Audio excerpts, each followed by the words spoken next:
Just like the street lights lit this town, like a fire in a blaze, gotta burn it down. Can't be afraid to leave this out. We got this far, don't know how. I see danger in your eyes.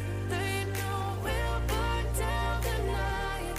Coming just like the sunrise. You know that we're gonna light it up tonight. We're gonna light it up tonight. We're gonna light it up just like the sunrise. We're gonna light it up.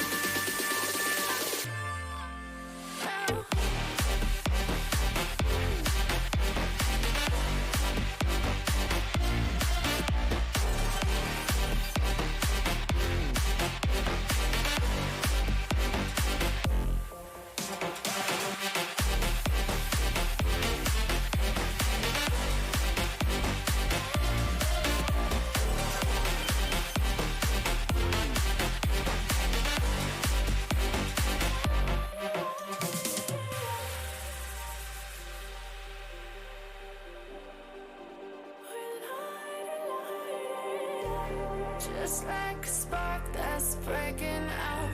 Can't make a stop, can't turn back now. We know that there's no room for doubt.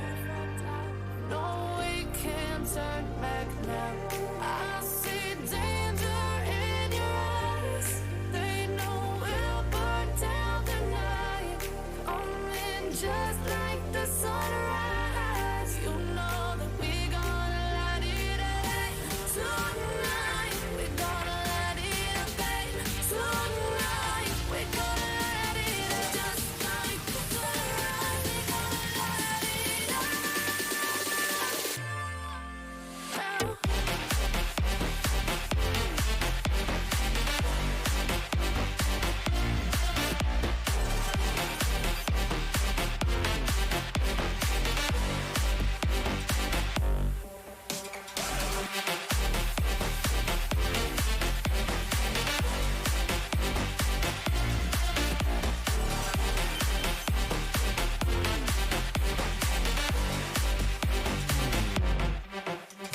This game. That's what it's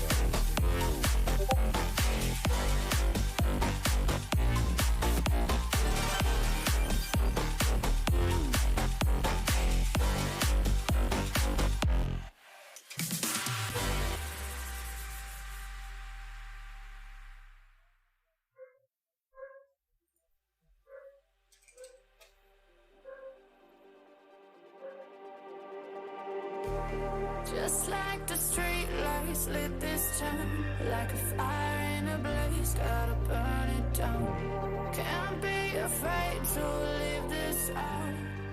What is this game? That's rare. So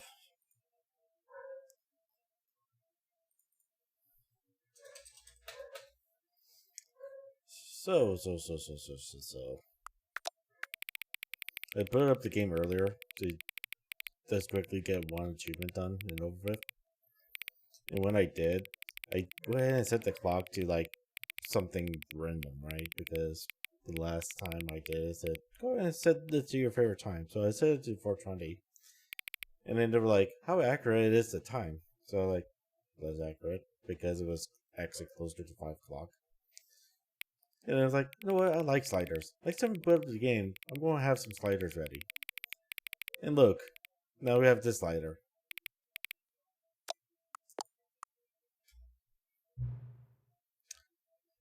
And now we have this slider. This is just a slider until the number 5 becomes the number 9.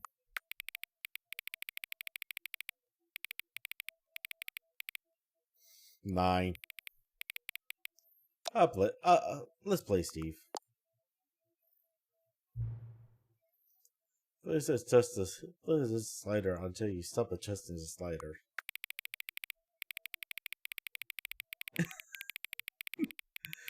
Oh man.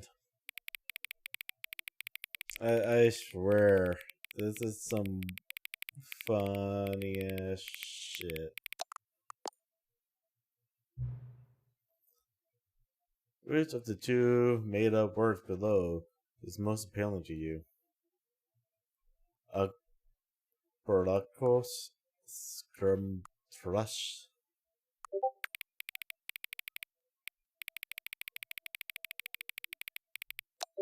Sure.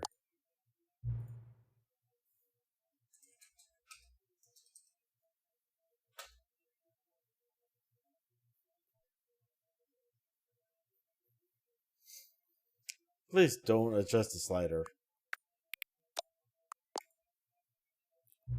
Do you know what it is right now? Yes. It's the time that is the time that it is right now the correct time? Yes. What is the time? What is time anyway? Yes. Is there anything about yourself that you haven't told me? No, not yet. Help. Yes. Were you going back to visit me? Sure, why not? Alright. This is some weird ass shit. This game, This is the story of a man named Stanley. Stanley worked for a company in a... We've saw this before. Welcome back. All of his co-workers were gone. What could it mean? Stanley decided to go to the meeting room. Perhaps he had simply missed a memo. New content, sir. Oh, Let's go good. to... You notice my sign. Yes, I have something very exciting to show you. Let's check out all the new content first, because why not?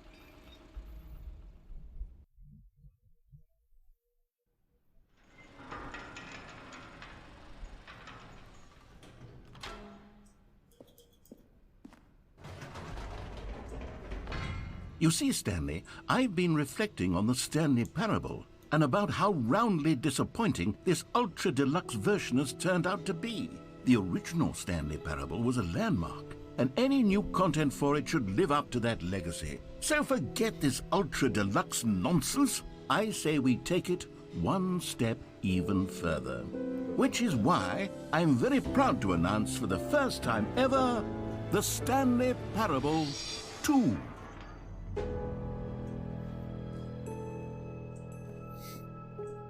Yes, you see, isn't this far superior to a measly re-release with a few minor additions? Think of all the new territory we'll cover with a fully fledged sequel. An entirely new experience, built from the ground up. Why, there are so many possibilities. It could go in so many different directions. This is what fans have truly been asking for.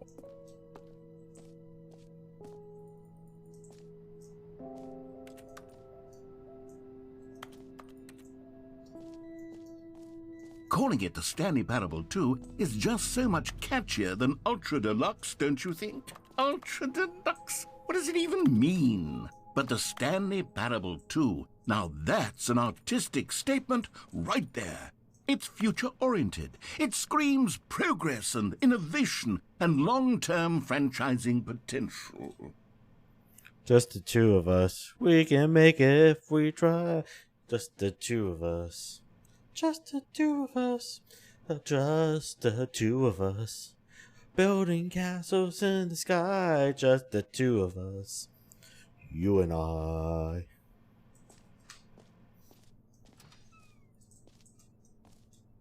Wait, did something just open? Maybe it's down there. Maybe it was the stores that opened that just didn't notice. Yeah, it was those. They're back. 2 doors. 2 doors, 1 cup. What? New hotness. Old plus busted. New content is out. New content part 2 is in. New mug.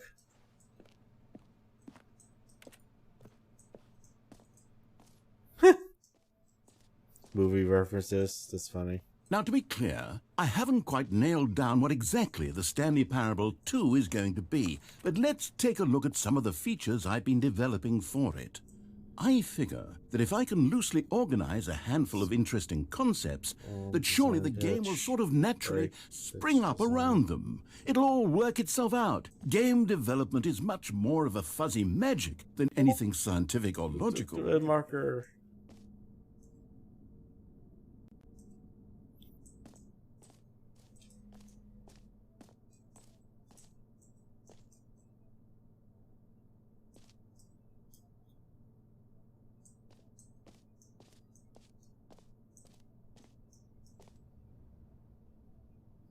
This way to the show floor. What if I want to go this way? Too bad I can't jump. New features. Bus air.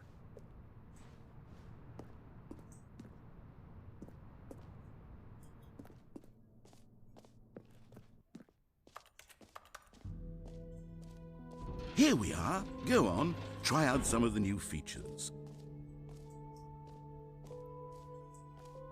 Officer aggression, Stanley Parable reassurance bucket. The button that says the name of the player that is playing the game.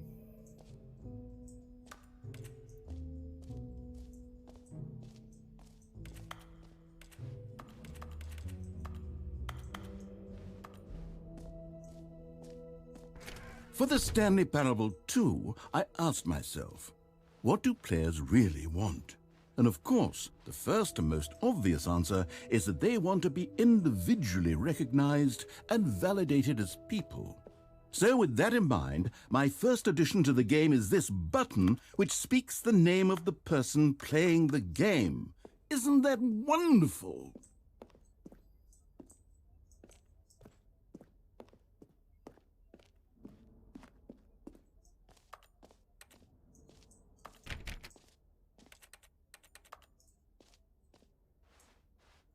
Jim.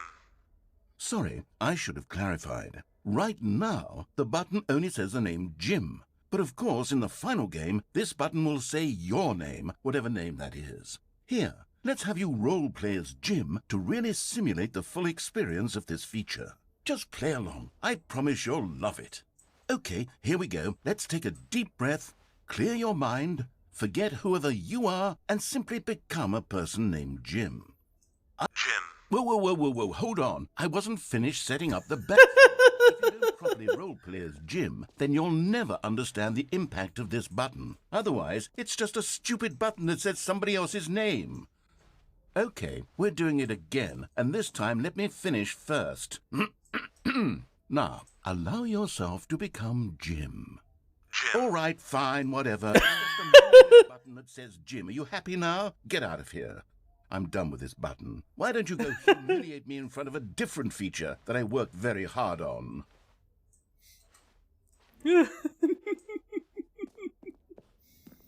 Poor narrator.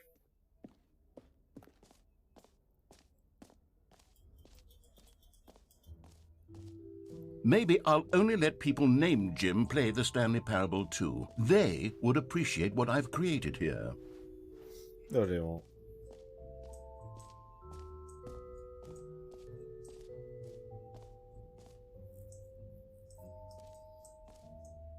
Office decorations, infinite O's, Stanley Parable bucket. A common complaint of the Stanley Parable was that it was confusing and paradoxical, that it engendered a chaotic sense of reckless despair in those who played it. Well, I'm happy to say that after much consideration, I've engineered a clever solution to this fundamental problem with the game. It's the Stanley Parable Reassurance Bucket. You see, Stanley, anytime you're holding the bucket, a sense of calm and ease will fill your mind and your heart. It's true. As long as you hold on to the bucket, the many disorienting contradictions of the Stanley Parable will feel perfectly normal and perhaps even comforting. You may even come to long for the gentle embrace of jarring cognitive dissonance while the bucket is in your arms. And to be honest, it's a much more convenient solution for me than actually redesigning the game to be less uncomfortable. Can you imagine what a pain in the ass that would be? Yes, the bucket is the perfect solution. Come on, give it a try.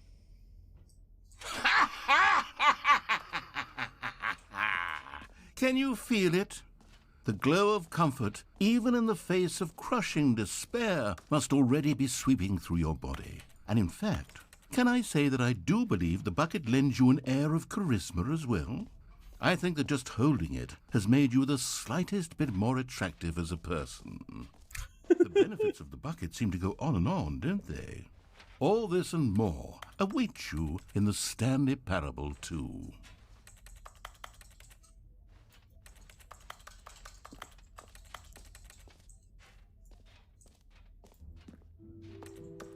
Does anyone give out awards for most enjoyable bucket in a video game? That really should be an award if it isn't already.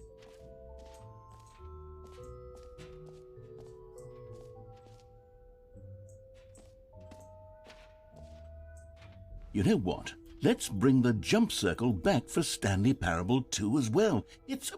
Oh, wait. You already spent all your jump the jump circle? Oh well. I suppose it can just be a nice decorative piece then.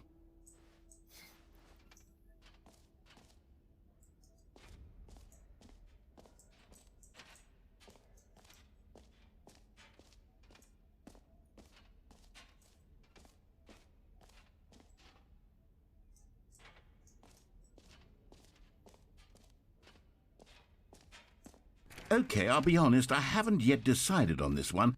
I think that in the new version, the office could use a bit of decoration, like balloons. But I'm undecided on Get Well Someday and Happy 12th Birthday. Which would you go with?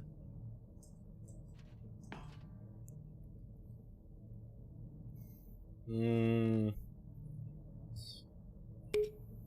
know, sometimes when you solicit another person's opinion, it makes you realize that you knew which one you actually really wanted all along.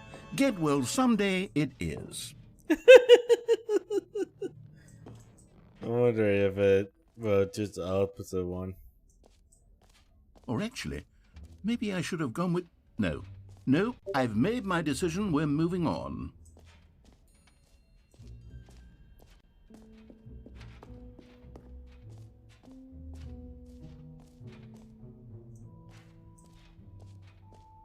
Who's this? Settings, World Champion, Infinite Hole. Free achievement? Free achievement?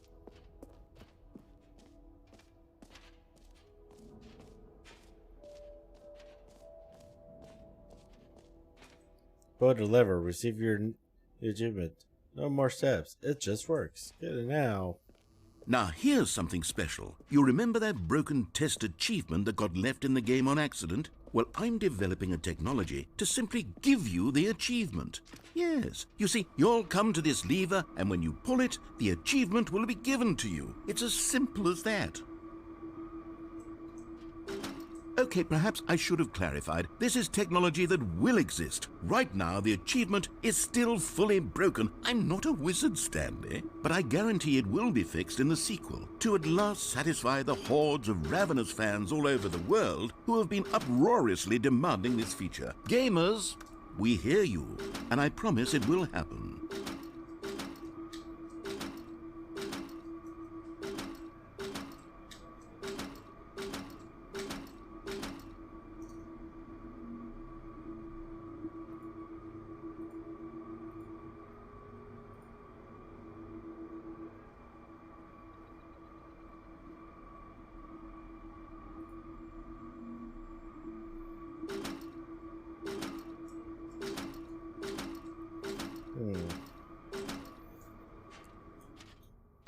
I know that there's a way to get it. I just need to figure out how.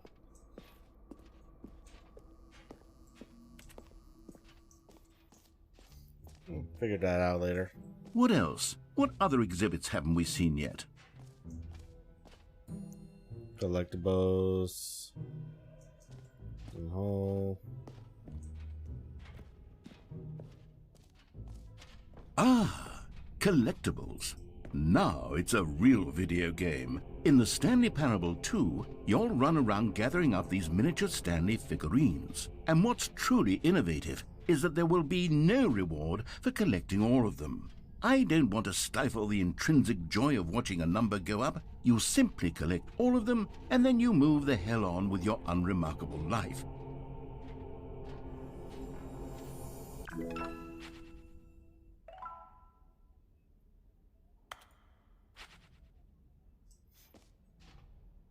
The hell?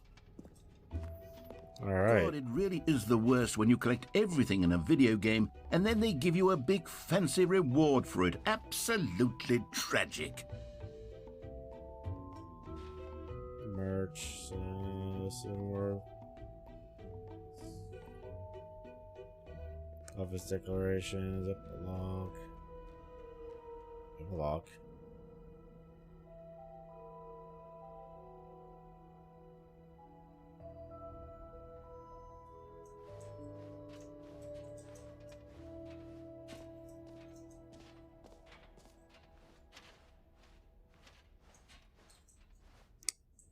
Oh, that's to the exit. I don't want to exit. No, I don't want to fuck. No, fuck that. Still a few things I want. There's still a lot I wanted to look at. Like Infinite Hole, I would look at like after I look at some of the things up here.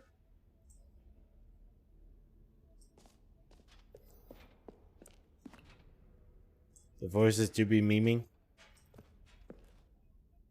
Aha! I can see you've How you gotten doing, the Deathlock? Settings World Champion achievement. Well done. You've experienced every setting, traveled to all corners of the settings menu. There's nothing you haven't seen. So, just for you, in the Stanley Parable 2, I'm including an entirely new setting, something called bumpscosity. What exactly is bumpscosity? Well, I haven't quite figured that part out yet, but I just know that you'll be able to adjust it on some sort of slider, and that it'll be available from the settings menu. We'll sort the rest of the details out later. I hope you're looking forward to trying out every level of bumpscosity in the Stanley Parable 2. Settings World Champion. Yeah, how you doing, Deathlock? Welcome back. Hopefully you've been doing alright. An Epilogue. Fun, wouldn't it, Stanley? Yes, it will go at the end of the, well, we'll figure that out later.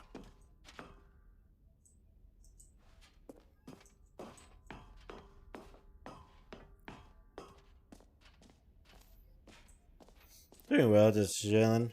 That's good.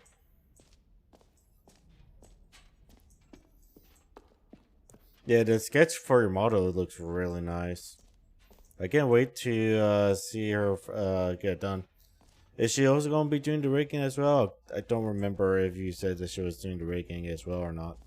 Stanley, here's an idea that I'm truly fond of. It's never been done before in a video game. This is, in fact, a hole that you can fall down forever. That's right. Infinite falling. You can fall until the end of time, if you like. A stunning leap forward for video games as a medium. Sure, why not?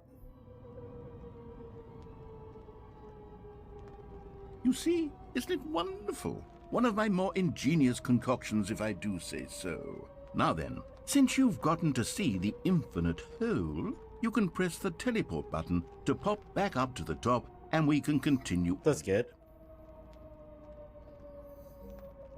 Now, I don't mean to be a bummer, but I do recommend you use the teleport button to go back to the top. Maybe do it on the sooner rather than later spectrum of things. Nah, I just want to keep falling. Okay, Stanley, I don't know quite how to say this. It's possible that I slightly exaggerated the infinite nature of the hole. Is it a very, very deep hole? To be certain it is. It's an extremely deep hole. I don't want anyone to say that it isn't an astonishingly deep hole. It is. But no, I can't wait to see the final. That sort of depends on your definition of infinity. From one perspective, the infinite is merely philosophical in nature. It's more of a... Okay, well... You found me out, Stanley. I'm a liar and a cheat, and you're so clever. Look, I think the issue here is just that you're unusually fascinated by falling. What normal person actually wants to fall infinitely?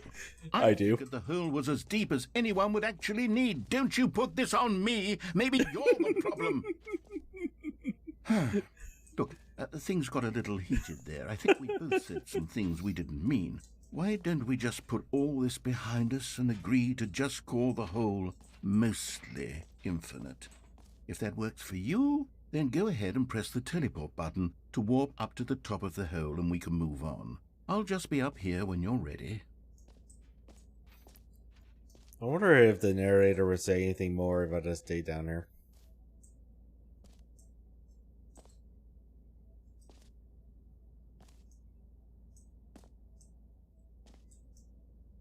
Doesn't seem like it.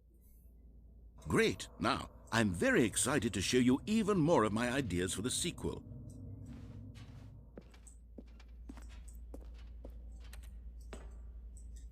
Even up there the sign. Mostly infinite hole.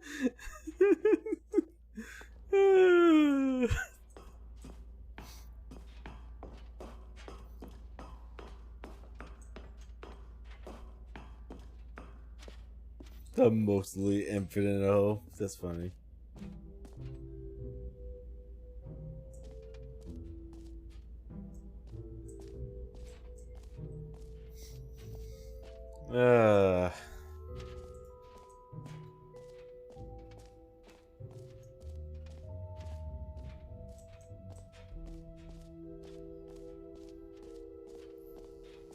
You sure I can't just get this free achievement?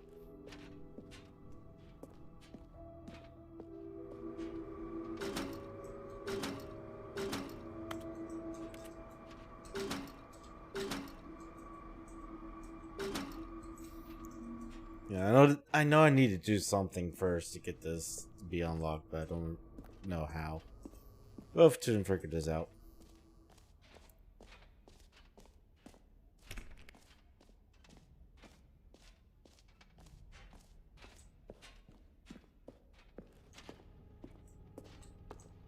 Never been there. Pretty sure I've been everywhere in here already.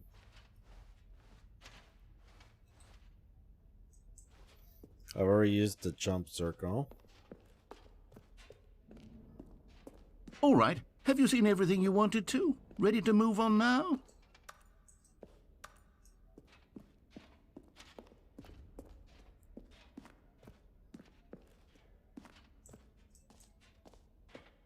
So, Stanley, what do you think?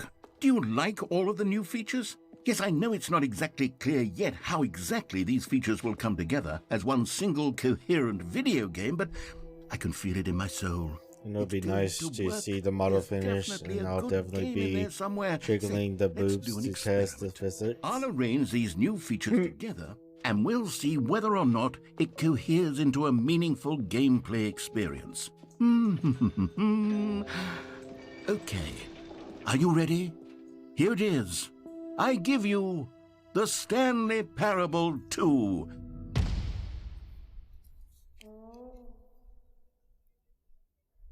I mean, there's potential here, right? It's sort of... Okay, never mind.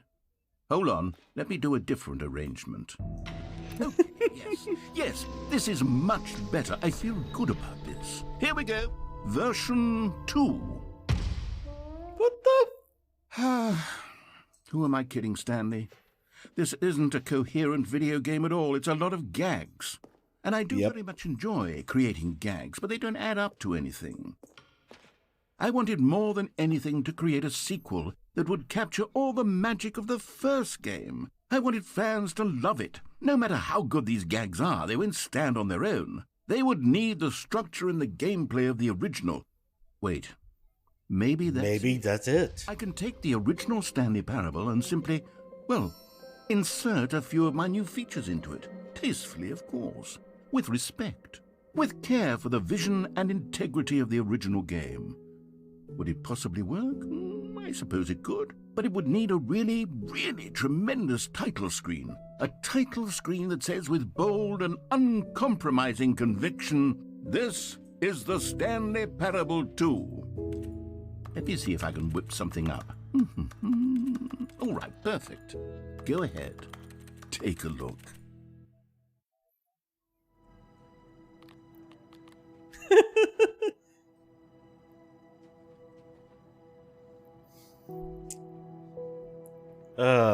What does this remind you of? Which game?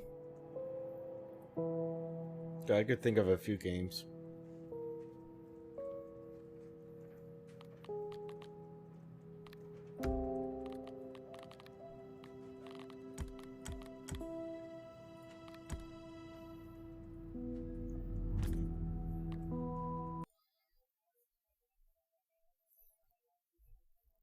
This is the story of a man named Stanley. Stanley worked for a company where he was employee number 427. Employee number 427's job was simple. He sat at his desk in room 427 and he pushed buttons. I wonder what's changed in this video. On his desk, telling him what buttons to push, how long to push them, and in what order. This is what employee 427 did every day of every month of every year. And although others might have considered it soul-rending, Stanley relished every moment that the orders came in, as though he had been made exactly for this job. And Stanley was happy. And then one day, something very peculiar happened. Something that would forever change Stanley.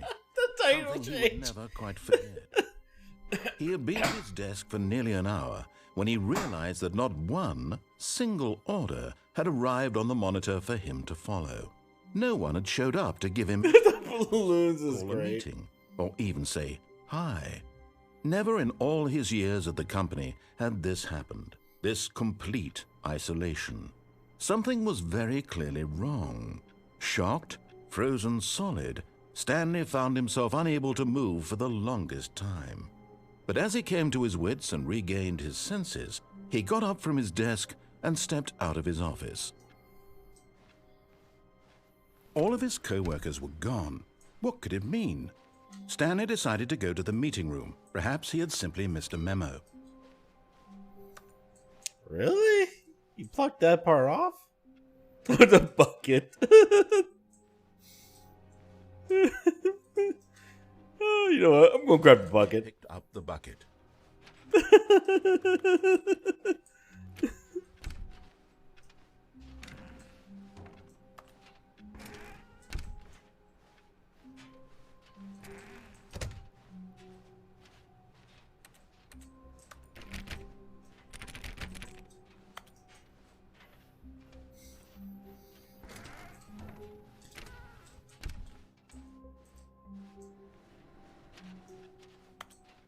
Stanley pressed the bucket upon every little thing in the office. Nothing responded to the bucket's touch, but it did little to discourage Stanley's belief in the magic of the bucket.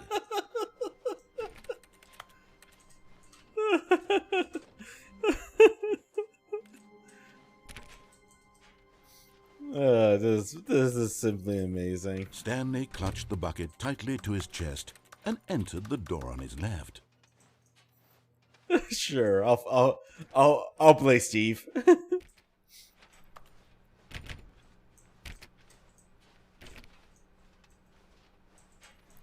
Still no one was here. Stanley needed the bucket's warmth and comfort now more than ever. Perhaps his boss's office was where he'd find answers.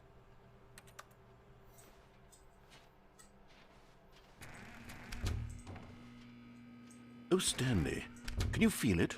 The broom closet. It wants the bucket. You can feel that, can't you? The aura of jealousy. It's this broom closet believes it deserves the bucket. I really feel it now. It's a bucket. It belongs in a broom closet. That's what the broom closet is trying to say here. It's supposed to go with the other cleaning supplies. Good for you, Stanley. Don't give in. Don't hand over the bucket. I know how hard it must be, given the pressure that the broom closet is putting on your shoulders right now, but you have to be strong. This is your bucket. This is your companion and lifelong friend. You can't hand it over. No. We're getting into name-calling now, it seems. Is this how low the broom closet has sunk, that it has to resort to this stream of petty insults simply in order to get you to hand over the bucket? Stanley, I never liked this broom closet for a variety of reasons, but even this is worse than I had imagined. Now the broom closet has the gall to imply that you and the bucket are not truly deep and lasting friends, that your relationship is purely superficial and convenient, that your life is so banal and meaningless that you'd feel the same sort of kinship towards any inanimate object which happened to lay in your path in an even partially enticing manner. Well, I never. Go on, Stanley. Lay into it. Really tell the broom closet off for its demeaning comments. Expand on the wide variety of experiences you and the bucket have shared together. Go through each of them point by point. Share your journal entries detailing the rich emotional landscape of your feelings for the bucket as they have changed and evolved over the years. Let him have it.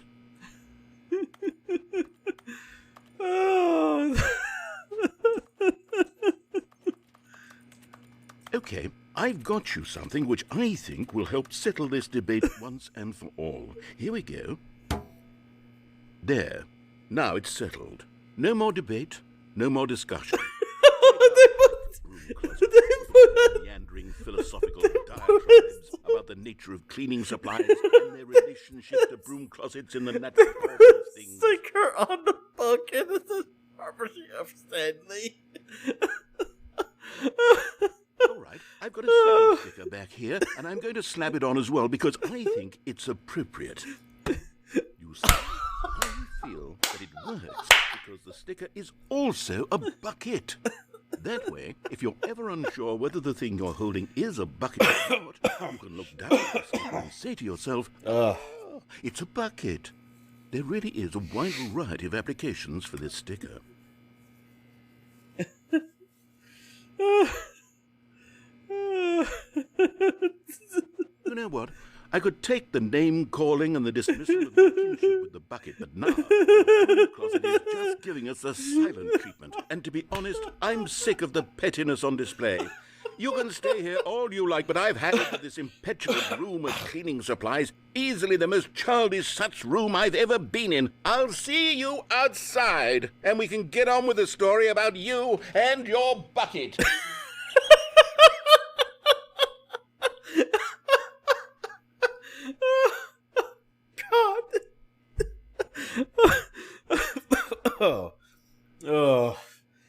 Anything more, narrator? Probably not.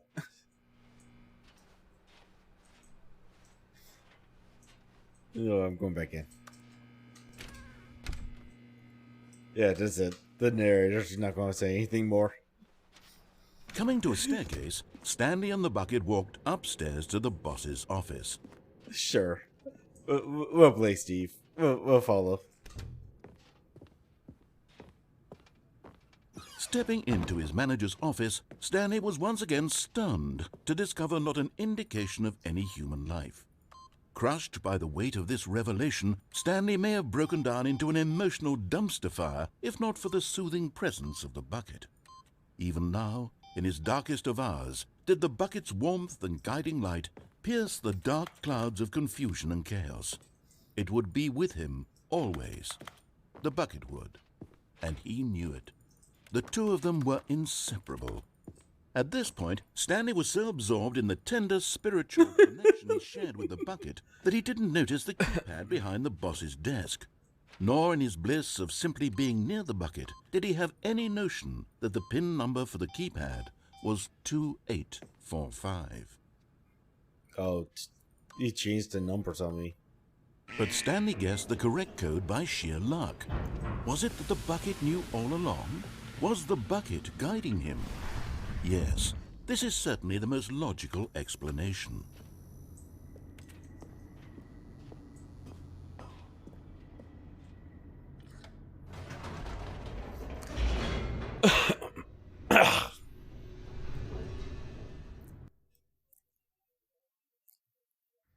The elevator raced downward, plummeting towards an unknown fate.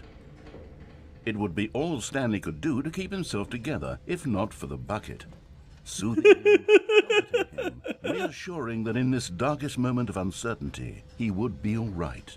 The bucket is here for you, Stanley. Everything The bucket is will there be for you. fine. Wait, can I go back up? Yeah, I could go back up! I can definitely go back The up! bucket. Can we go back? Keypad buttons. There was something very intriguing about the number 3. I want to go back so I can try pressing the number 3 again. The bucket said nothing.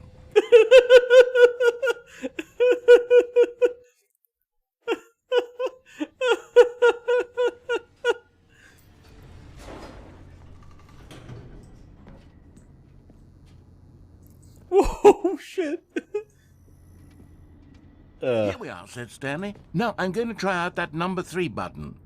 He took the bucket over to the keypad and began absolutely slamming on the number 3 over and over and over.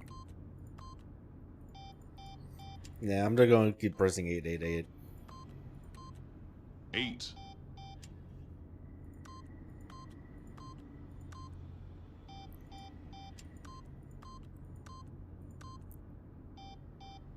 Wow, he said. The number 3 is such a special button. I'm having the time of my life.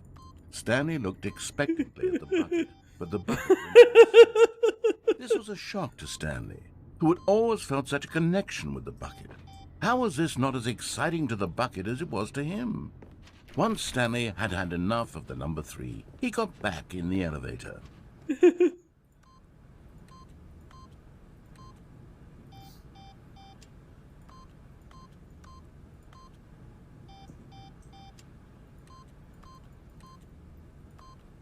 Eight. Alright. That's Perhaps really the funny. bucket had missed something. Perhaps it had not seen how much joy Stanley got from slamming the number 3 repeatedly. A hint of regret nagged in the back of Stanley's mind. Should he demonstrate the number 3 for the bucket again? Sure, let's play. No, said Stanley. You can't go on yet. How much the number 3 means to me. You and I have been through so much together, and I just want you to see what I see. Feel the happiness I feel. He smiled at the bucket, and the bucket said,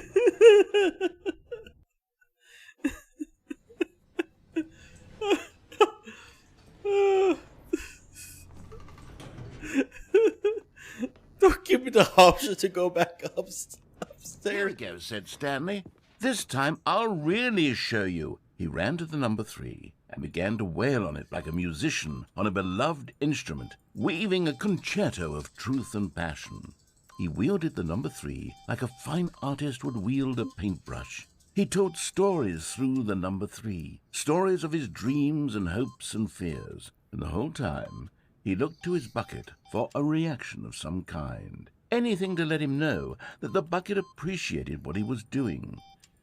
The bucket conveyed absolutely nothing at all, only silence. Crushed by a wave of dejection, Stanley returned to the elevator.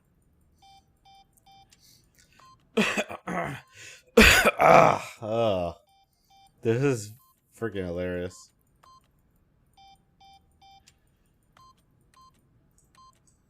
What are you going to say now? Narrator, what are you going to say now? What are you going to say now? Stanley and the bucket were so close. They'd always been there for one another. Why suddenly could the bucket not connect with this passion of Stanley's? The question caused Stanley to ruminate the whole way down the elevator. He knew that there must be a way to get through to the bucket, to communicate fully with his dear friend. Surely there was a solution, mustn't there be?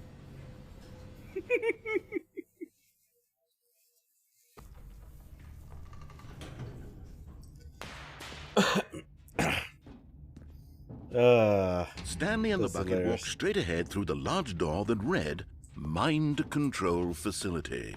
Sir, replay Steve. The lights rose on an enormous room packed with television screens. What horrible secret did this place hold? Stanley and the bucket both wondered to themselves. Stanley and the bucket want to suit themselves.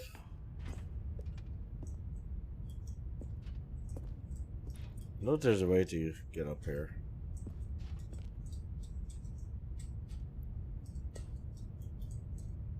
Damn, fell. Whee! But just as Stanley was about to proceed further into the mind control facility, he tripped and fell over the railing and into the below. Thankfully, he fell directly onto the bucket, which safely cushioned his fall. Now, what to do next? Stanley wondered. Stanley and the bucket could find no way out of this enormous pit, and so eventually they decided that the best thing to do would be to simply get comfortable down here. So they set up a little couch. It really wasn't so bad down here.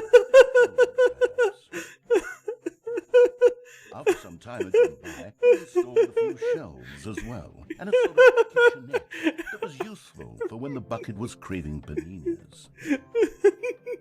But it wasn't until the rugs and the standing lamps came in that it really started to feel like a home.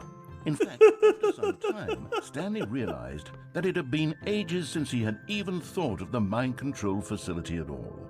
He'd never gotten to fully explore what was there, never been able to unearth the many mysteries of the mind control facility. This lack of closure began to eat at him.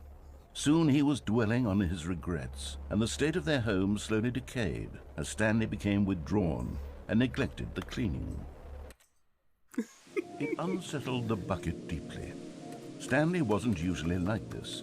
The bucket tried to reach out to him again and again, but to no avail. All Stanley could think about, all he could talk about, was going back, doing it over again, staying on the path. It was a mistake to leave the path. It was a mistake. It was a mistake. I need to do what the narrator says. I need to see the true ending. This made no sense at all to the bucket, which was simply trying to live its life down here as comfortably as possible. Yet Stanley was inconsolable. This isn't an ending. This is just a hole in the ground. The bucket sighed. True, it wasn't an ending. But it's where we happen to be. And maybe, possibly, if we accept the reality of things, maybe this will become an ending eventually. It's This what is the ending. bucket was counting on. The two of them waited for a very long time.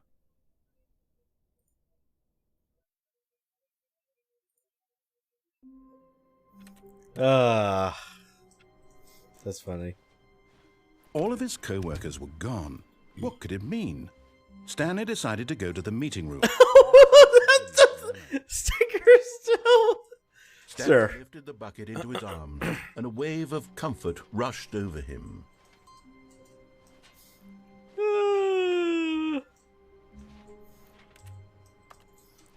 Go on, just take the bucket with me again.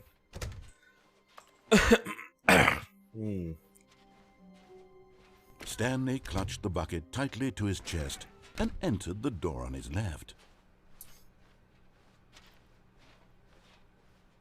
Still no one was here. Stanley needed the bucket's warmth and comfort now more than ever. Perhaps his bosses... Stanley, we must move on. Simply because I have no... If I did, you can guarantee we'd be in here for hours. But alas, no stickers. Bats. Basically like bad Stanley, bad. To a staircase, Stanley and the bucket walked upstairs to the boss's office.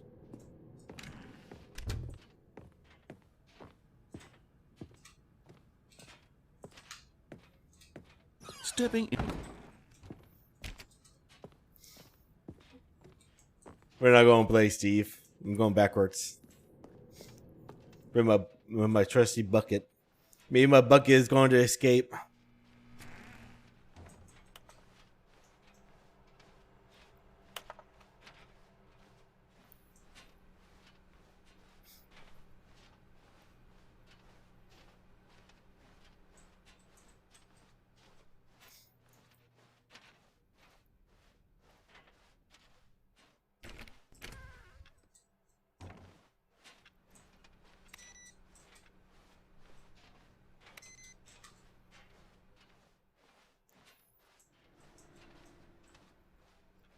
Alright.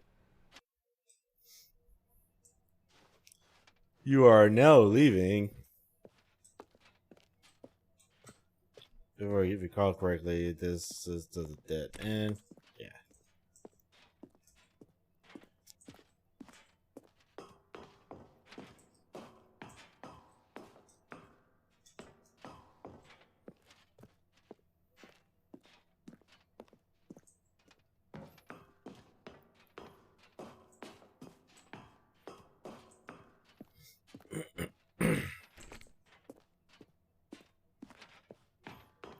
I'm leaving with the bucket. Bye. If I recall correctly, it just takes a while to go up. And that's going to be playing here shortly. So, perfect time for that.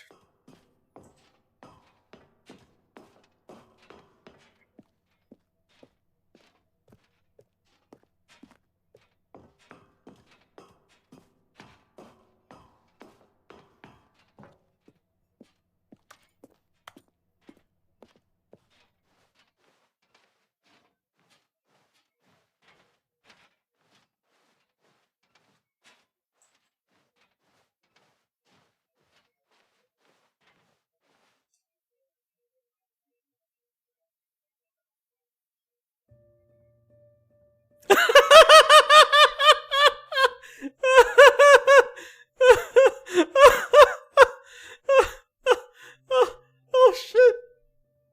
I was not expecting this. I was not expecting this at all.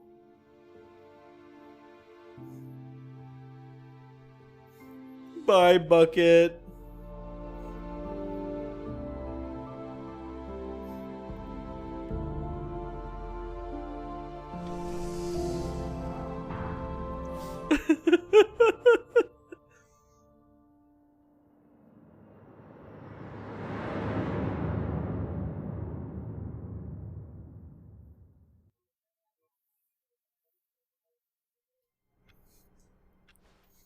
All his co-workers were gone. What could it mean? Stanley decided to go to the meeting room. Perhaps Bye, bucket.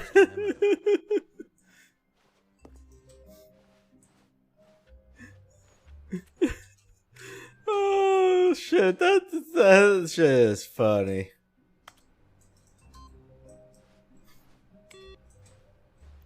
The bucket escaped.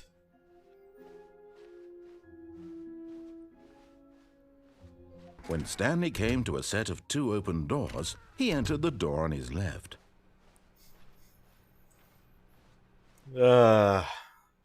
Yet there was not a single person here either. Feeling a wave of disbelief, Stanley decided to go up to...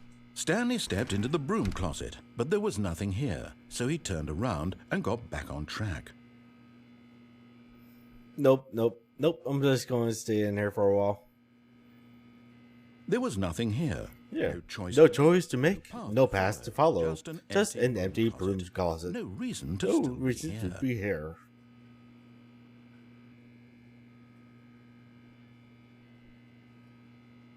It was baffling that Not feeling that Stanley was just sitting in the broom closet. He wasn't even Doing anything. At least if there was something something to interact with, justified in some way. As it is, Yes, he's literally he's just standing there doing sweet FA.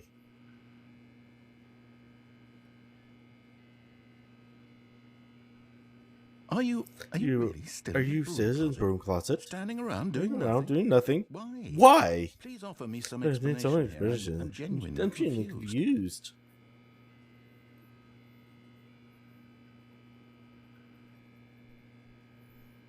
You do realize there's no Realize choice there's or anything in here, right? in there. If I'd said, If I said Stanley walked walked past the broom broom closet, she would have had a the reason to find out. find out. But it didn't even occur to me because This literally closet is absolutely no significance to the story whatsoever. whatsoever. I never would have thought to mention it. Mention it. Sure.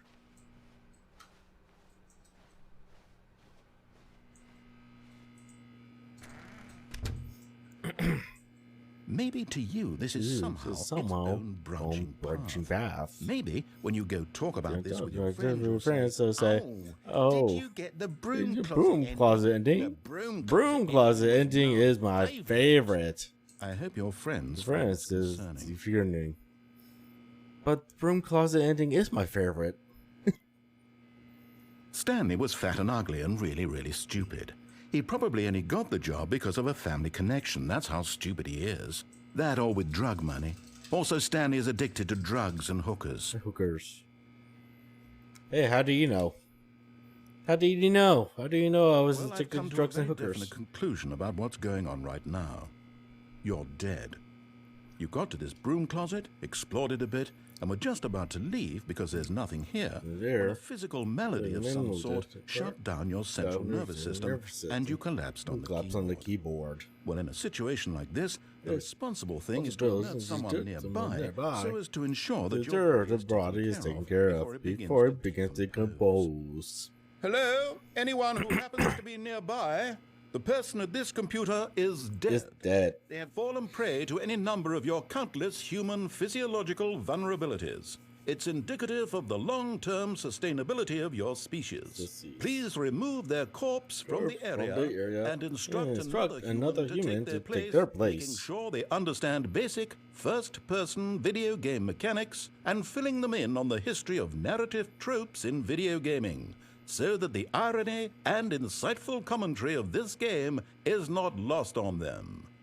All right, when you've done that, just step out into the hallway.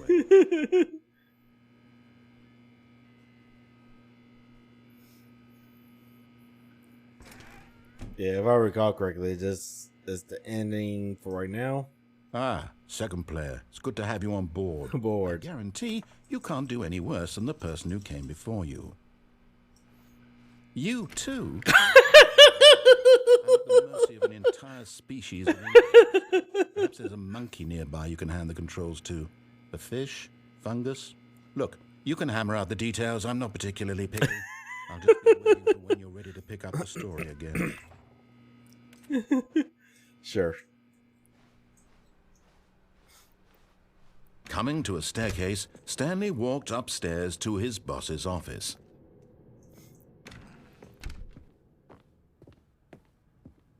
Stepping into his manager's office, Stanley was once again stunned to discover not an indication of any human life. Shocked, unraveled, Stanley was in such a... He didn't even have a single minute to just let the narrator talk.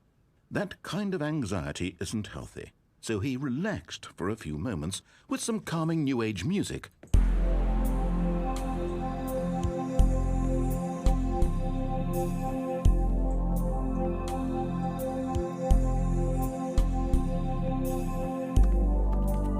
Feeling soothed and rejuvenated, Stanley calmly walked forward into the opened passageway.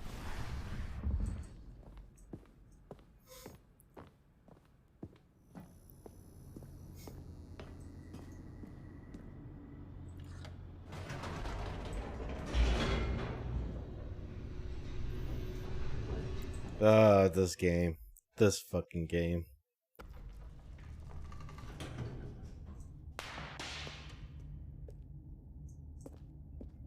Actually, what would happen if I go back up right now? Without the bucket. Whoops. Nope. Never mind. Stanley actually got back in in. The elevator and went back. Silly me. Why did Stanley do that? He knew that it would just lead back to his boss's office. Well, that's a great question. I just can't wait to find out.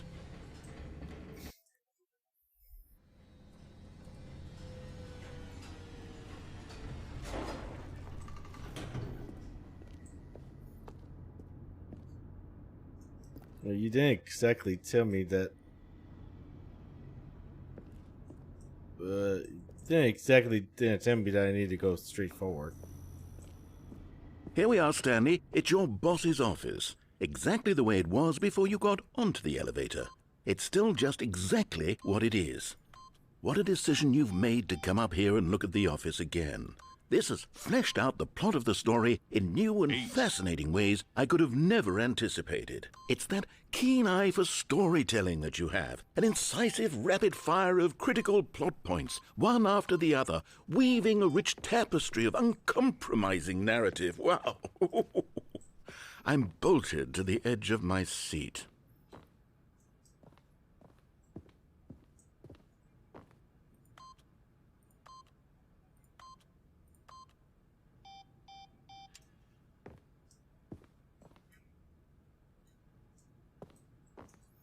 Nothing else, narrator? Nothing else? Okay.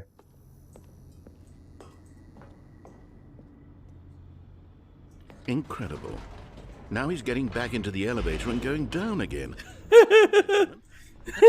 Coming up with all of this. Don't give me the option to go back up. Surely this time Stanley will walk forward into the spooky corridor, won't he? No, I'm gonna go back up. Did you think we were going to go forward down the spooky corridor? No. It's to go back up the elevator. I can't even begin to grapple with what might be up there. Is it the boss's office again? Or what if it's the boss's office this time? The suspense is killing me.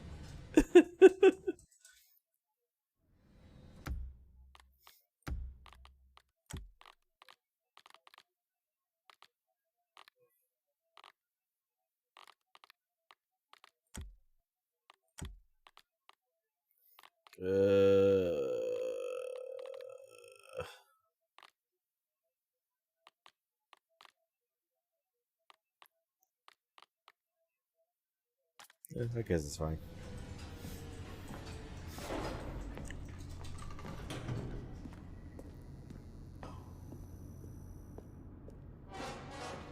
Whoa! Oh my god. It's the boss's office. That music threw me off. Give me a time out here for a minute while I process this.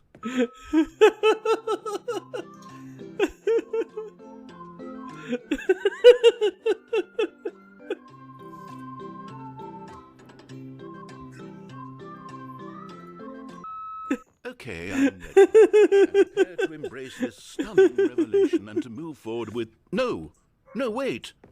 No, I need more time to process.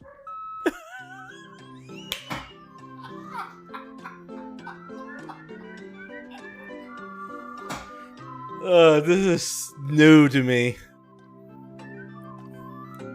This was not in the original. I can tell you that much. All right, I have fully come to terms with it. I have made space in my worldview for this astonishing new reality. As before, I turn to your expert eye for gripping narrative, Master Stanley.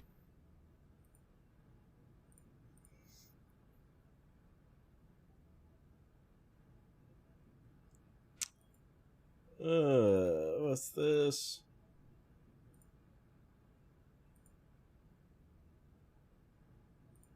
Why did I got ping randomly?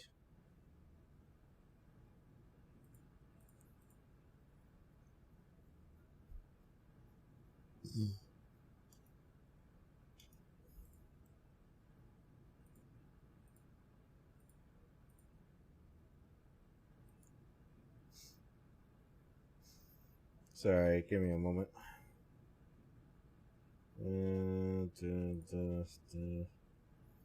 Close you out, close you out.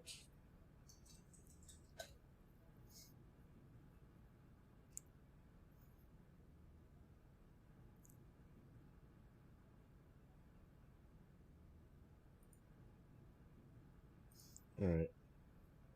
It was just nothing. Alright.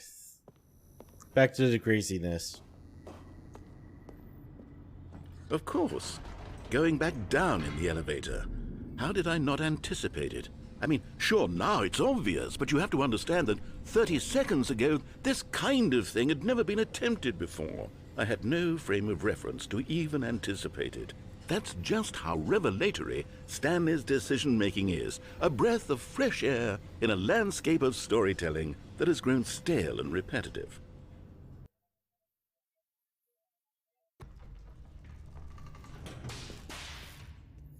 You gonna say anything? Stanley walked straight ahead through the large door that read Mind Control Facility. Nah. Anything else you gonna say now that we're going back up? No, he's not. Oh, there he is. Hold on, let's stop for a moment. Don't you realize? It's the anticipation, Stanley. You and I, we have no way of knowing what will be at the top of this elevator. But the suspense, the agony of waiting and anticipating and having to guess, that's the real thrill. Oh, I simply don't want to let that feeling go. It's so precious, so fleeting. Why don't we take this elevator ride nice and slow? There we go. Isn't this so much more exciting? You know, Stanley, it seems like nowadays the only thing that audiences want is to be shocked as loudly and frequently as possible. They want big, explosive moments flung right in their faces from the very moment that things get started. But where's the tension? Where's the trust in the audience to build a slow and nuanced appreciation for the story, the characters? Why aren't we given time to imagine the surprises, to have to think and to anticipate, and then to marvel at the eventual reveal? This is storytelling, Stanley. What you and I are doing right now. This is the most exciting narrative to be developed in years, and it's really all because of you. You're the one who took this bold step of revisiting the exact same locations over and over. Truly, I mean it. This is unique and different. It's not like anything else out there. You see, I want stories that surprise me, Stanley. I want to have to think. I want to be engaged and not pandered to. We're being fed such unimaginative drivel all the time, and we all know it, which is why we're so starved for content that makes us feel sharp and vital and alive. That's why people like you so much, Stanley, because you're not afraid to spit in the face of tradition. You're a role model, you know? People look up to you, which is why... Oh, I didn't know when to spring this on you, but, well, I've gathered a little press conference for you so that you can talk about your work and your storytelling and your life. Yes, I know you're not much for the public eye, but I thought it would especially mean a lot to the people who have been following you from the beginning. They really look up to you, Stanley. I don't know if you realize the impact you have on them. This is the kind of gesture that might leave a tremendous impact on them for the better. Oh, good, we're here. Okay, the room where we're holding the press conference should be just around the corner here somewhere.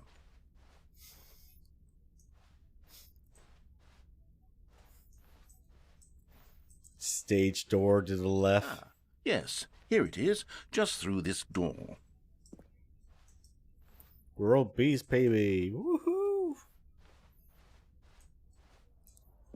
All right, To are you stage. ready? I've told them Welcome, we're going to Stanley. speak a little bit about the nature of surprise in storytelling and what it means to craft a truly unpredictable narrative. Oh, don't worry, you'll do great. Just be yourself and speak from the heart. I'm really proud of you, Stanley. Okay, it looks like they're ready for you. Go get 'em.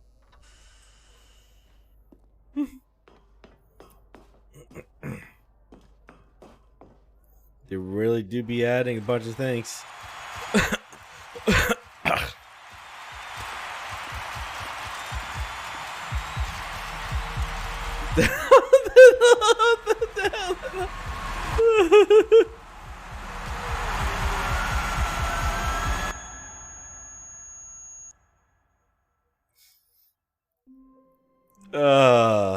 That was amazing. All of his co-workers were gone. What could it mean? Stanley decided to go to the meeting room. Oh, the bucket's back. Simply missed a memo.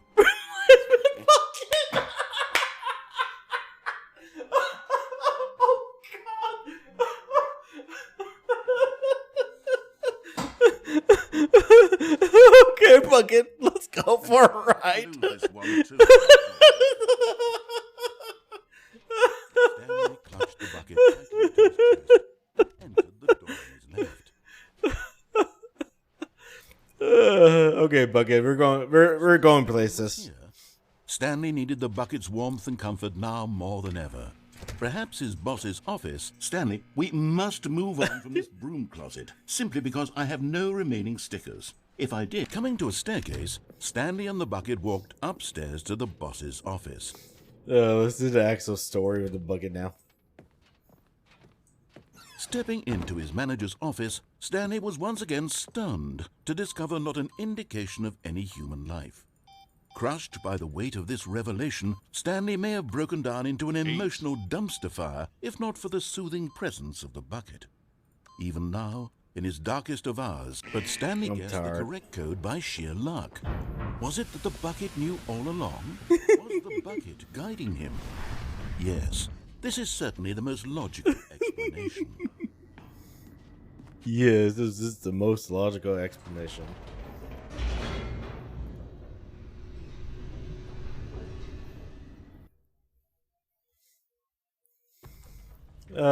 This game. Stanley and the bucket walked straight ahead through the large door that read, Mind Control Facilities. Alright, we'll play Steve. On an enormous room packed with television screens. What horrible secret did this place hold? Stanley and the bucket both wondered to themselves. We'll play Steve. The monitors. By the way, in the I don't know if you've ever played the original Stanley Parable, but in the original Stanley Parable, you couldn't really fall down. Like this, well, and it very nearly burst into tears. Speedrunners would utilize it, reassuring it, and people would fall down there all the time, but you were never able to actually get back up. You have to restart the game. So them adding that part there was priceless. Was the bucket under the mind control facility's influence as well? Had the bucket been told to do things it didn't wish to do? What kinds of things does a bucket want to do or not want to do in the first place? These questions raced furiously in Stanley's feeble mind. No! He screamed into the bucket. He couldn't accept it. His own life in someone else's control, never! He squeezed the bucket tighter, his one friend in the entire world.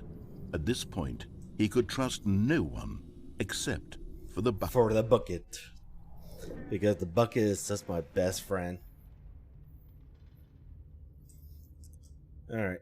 But here was the proof. The heart of the operation. Controls labeled with emotions, happy or sad or content. Walking, eating, working, all of it monitored and commanded from this very place. And as the cold reality of his past began to sink in, Stanley decided that this machinery would never again exert its terrible power over another human life. For he and the bucket would dismantle the controls for good. Two best friends, Stanley and the bucket, up against the world.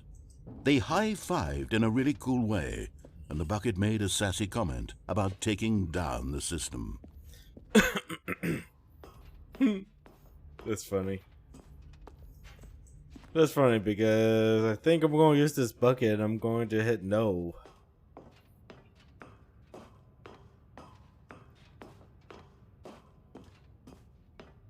When at last they came to the source of the room's power, Stanley and the bucket knew it was their obligation to put an end to this horrible place and to everything it stood for. But at the last second, the bucket jumped in and pressed the button to control. Stanley gasped in horror. Had this been the bucket's plan all along? To take over the machine and claim the power for itself? How could the bucket have betrayed him like this? Stanley was prepared to throw the bucket away in disgust when suddenly an image appeared upon the enormous screen. Birds. Silly, silly birds. The control buttons became active again.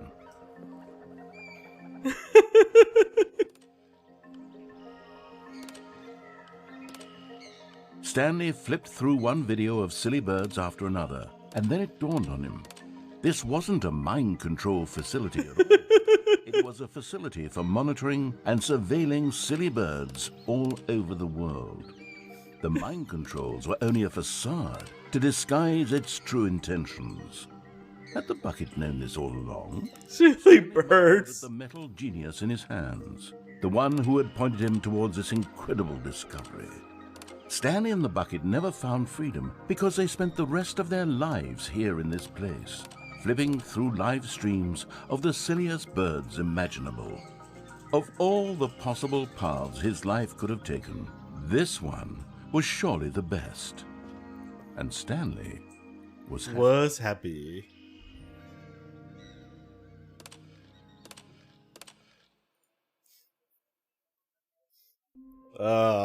This is hilarious. All of his co-workers were gone. What could it mean? Stanley decided to go to the meeting room. Perhaps he had simply missed a memo. No matter how hard Stanley looked, he couldn't find a trace of his co-workers. The confusion and the chaos all seemed to melt away as Stanley embraced the bucket.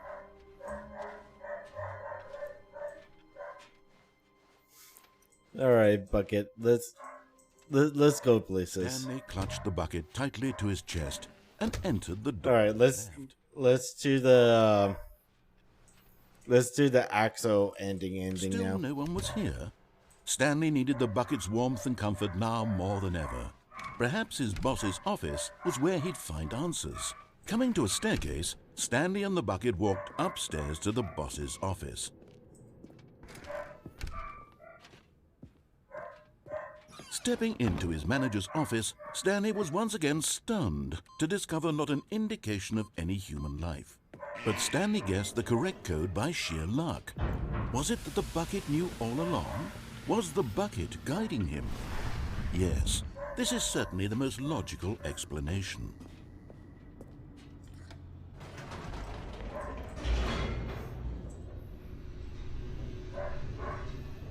Bork, bork, bork. I don't know if you can hear the bork, bork, bork. Yeah, let's play, Steve. Let's turn this off. Through the large door that read Mind Control Facility.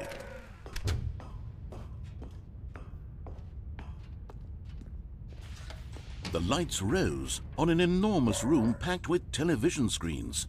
What horrible secret did this place hold? Stanley and the bucket both wondered to themselves. Oh, I could have fought through there. I just realized. The monitors jumped to life, and Stanley nearly dropped the bucket in shock. Everyone in the office was being videotaped, monitored like guinea pigs. The bucket had never seen anything like this, and it very nearly burst into tears as Stanley cradled it gently, reassuring it that everything would be fine.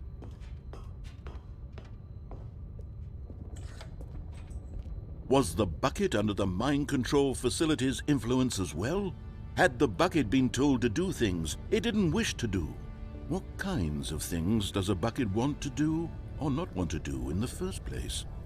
These questions raced furiously in Stanley's feeble mind.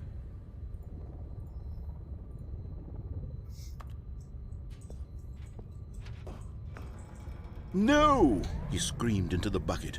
He couldn't accept it. His own life in someone else's control never... Pirate? What? I didn't notice that.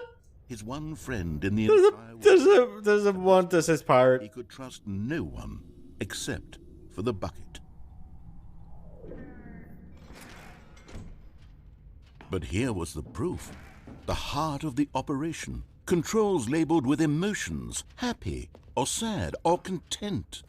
Walking, eating, working, all of it monitored and commanded from this very place. And as the cold reality of his past began to sink in, Stanley decided that this machinery would never again exert its terrible power. All right, Steve. Let's play, Steve. Stanley and the bucket waited in blackness. Was it over? Yes. They had done it. Had done it. Stanley and the bucket had defeated their Defeated greatest, the greatest and and darkest enemy. freed themselves from the tyrannical grip of the evil mind control machine. Freedom was now mere moments away.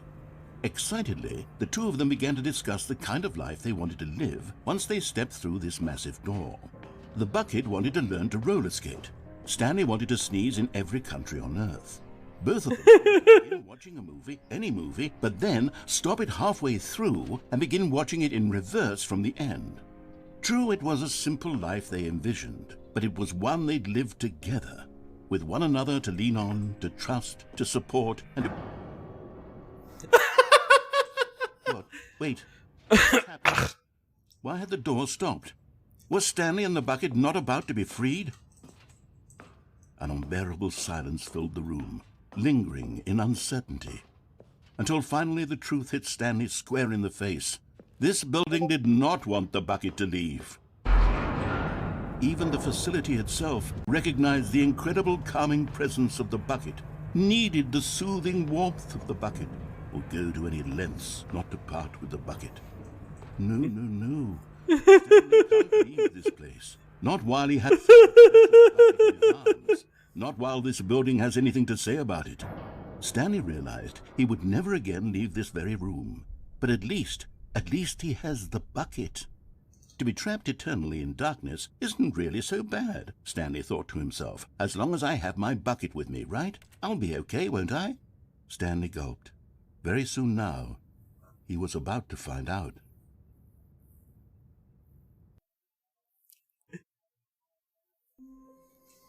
Alright.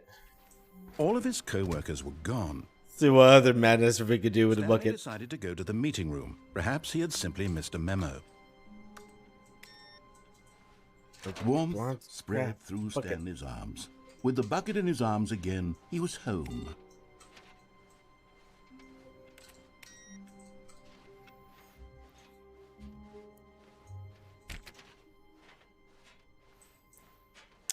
Stanley clutched the bucket tightly to his chest. This was not the correct way to the meeting room, but Stanley had felt the bucket calling to him, telling him that the employee lounge was simply the place to be. And here it was. Had the bucket turned out to be correct? Was this better than the meeting room? Yes, Stanley thought to himself. Yes, perhaps it truly was. How it Oh man, the bucket is awesome. to be. Having the bucket just makes this even funnier.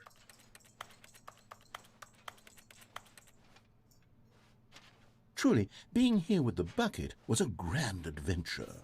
Stanley reflected on all they'd been through together. First, walking through the door on the right, then walking to the lounge, then arriving at the lounge. What a thrilling journey the bucket had inspired.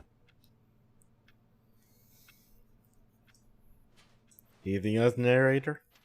Perhaps this was where the bucket felt most truly at home, here in the employee lounge. Perhaps it's the only place a bucket can even feel at home.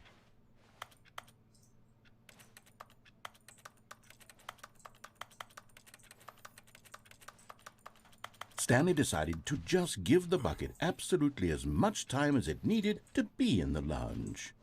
Clearly, the bucket and the employee lounge shared a special connection.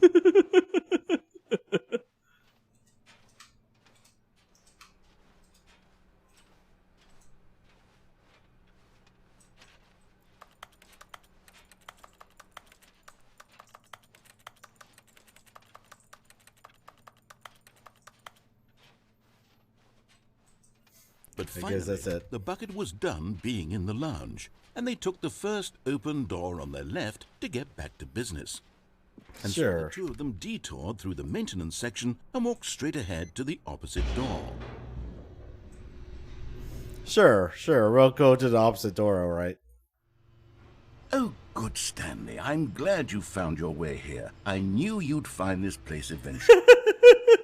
You see, your friends and I are concerned for you, Stanley. We've come together here because we care about you very much. It's this bucket you're carrying around everywhere. The bucket isn't even from the original Stanley Parable. It's content. Stanley, classic characters from the first game, like the Adventure Line and the Broom Closet. Because that's what fans want from a sequel. They want more of their favorite jokes, not this bucket that they've never seen before. Yes, I know I'm the one who gave you the bucket, but you're spending too much time with it. Don't you want another story involving the adventure line? We could make the adventure line go somewhere new. Yes, yes, that's what the fans want. Let's do it.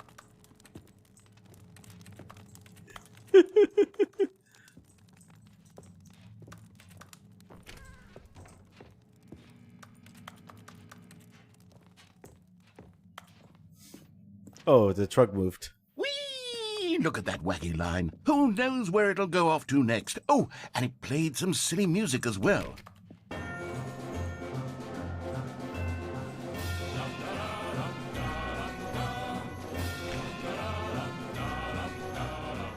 Now this is what the Stanley Parable is all about. Don't you remember all those great jokes from the original dialogue? Also, Stanley is addicted to drugs and hookers.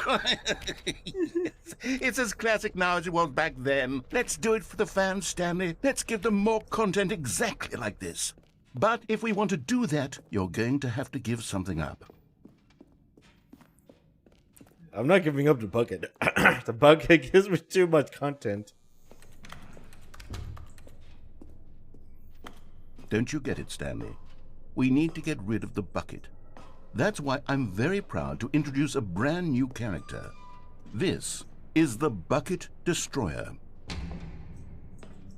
I think it'll make a wonderful new addition to the rich lore of the Stanley Parable. True, it also was not in the original game, but it's such a well-fleshed-out character with so much personality that to me it already feels as though it's been part of the cast all along. Don't you agree? Nope. Can you guess what the Bucket Destroyer does? Surely you don't need me to spell it out for you. Go ahead now, Stanley. Say goodbye to the bucket, and then pop it into the machine when you're ready.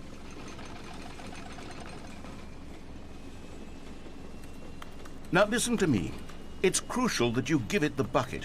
I don't know what the Bucket Destroyer will do if it can't destroy your bucket. Destroying buckets is all it knows. That is its singular personality trait. Sure, I can hear you saying, how does a character with only one personality trait deserve to join the Stanley Parable? Well, you see, if you were to really explore the Bucket Destroyer, you would see that its desire to crush buckets is so densely loaded with complexity and nuance that it's really like 10 personality traits. What other object in this game can you even say that about? The broom closet? Certainly not. I wonder what sort of Bucket Destroyer merchandise the fans will be clamoring for after this. Okay, the Bucket Destroyer is getting very upset now. You'll have to hurry and feed it. We can't get back to the classic Stanley Parable characters like the Adventure Line or the Bucket Destroyer until you crush that damn bucket. Quickly now, the fans are waiting. Do it, the fans, Stanley. Give the fans what they want. Hurry and...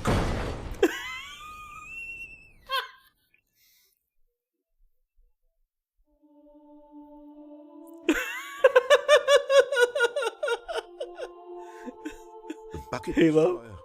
My prize creation. had so much potential. We were going to do such marvelous things with you, tell such spellbinding stories about you. All of it squandered now. Goodbye, new friend.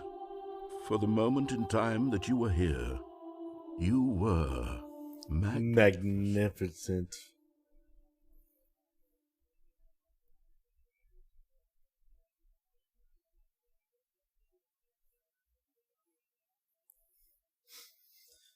That was amazing.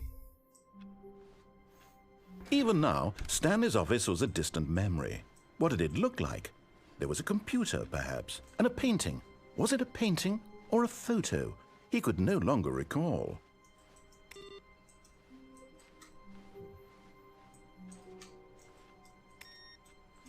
Stanley picked up the bucket and smiled. He'd never be alone again, not truly alone, not with a bucket around. Stanley clutched the bucket tightly to his chest. This was not the correct way to the meeting room, but Stanley had felt the bucket calling to him, telling him that the employee lounge was simply the place to be. And here it was. Had the bucket turned out to be correct? No, never mind. The bucket was wrong. Stanley took the door on his left to go back to the meeting room. No, said the bucket. Go to the meeting room. Go somewhere else. The cargo lift, yes. Go there. Good, said the bucket. Now ride the lift all the way to the top. There's something up there I need you to do. Stanley did not question why or how this bucket was speaking to him. It alarmed him, of course, because buckets can't talk. But Stanley chose not to think about this obvious fact. He was firmly convinced that the bucket had spoken to him, and he unthinkingly did whatever the bucket asked. No, stop. Look there on the wall. You see, there's a sign right there. It says, "No buckets past this point." Stanley, how could you think it was okay to bring the bucket here? What if the problem is that you actually don't know what is a bucket and what isn't a bucket? I suppose that would explain a lot about your behavior up to this point. Which, if that's true, well, my goodness, I think we have to do something about it. This misunderstanding could have dire consequences on the entire rest of the game if not addressed quickly and properly. So much of the impact of the story is dependent on your understanding of what is and isn't a bucket. Please, step in here for a moment.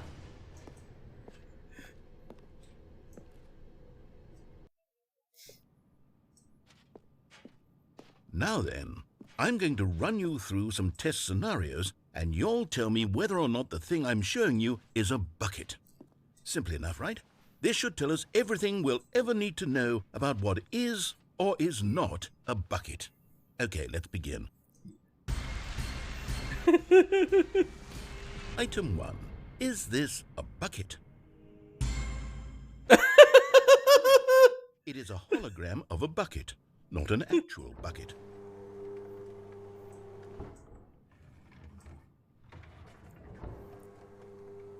Item 2. Is this a bucket? Correct. It is a 3D printed recreation of a bucket, not an actual bucket.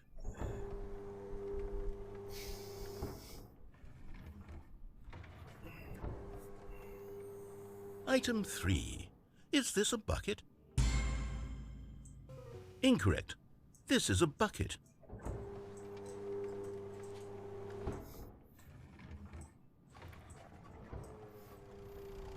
Item 4. Is this a bucket? Yes. What? Are you... It's an enormous machine that tills the earth. I thought this was a gimmick.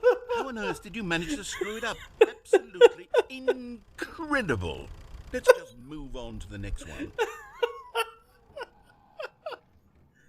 Oh, shit. Is this a bucket? Correct. This is a bucket. I give up. Item 6. Is this a bucket? Trick question. Both. Gotcha.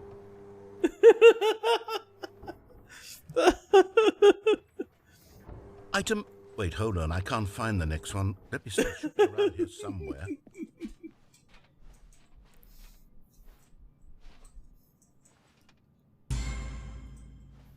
Okay, you and I both know there isn't anything here, and I don't appreciate the implication that nothing is a bucket. And we both clearly know that a bucket is something, and therefore nothing could possibly be something. Unless, in your twisted mind, have you somehow convinced yourself that a bucket is nothing? Answer me straight, Stanley. Do you believe that nothing is a bucket? You know what? I'm too confused to even sort it out.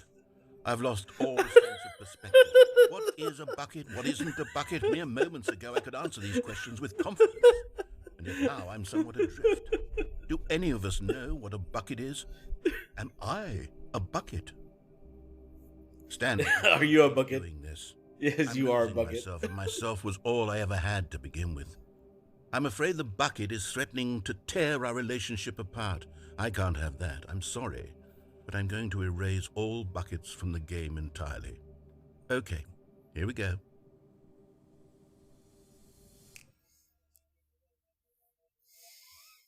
What happened? Is everything gone? Why did everything disappear? Wait, was everything a bucket? Every single thing in the game was a bucket. Oh my God, I had no idea. How could except me. I'm not a bucket after all. And you, Stanley, you're still here. You're not a bucket either. Oh, this is wonderful news. We're not buckets. Yes, I actually feel much more at ease right now. It's delightful to get some clarity on that issue, but it doesn't change the fact that we haven't got a game. So, tell you what, I'll reset everything and we'll put back all of the buckets, okay? And we'll know that it's all a bucket. But if you run into anyone else, maybe don't mention that. Who knows what that information might do to a person? All right, here we go. That's hilarious. A soft wind blew outside and perhaps rain started, and if it did, it stopped shortly after. Stanley hoped that he would one day see weather.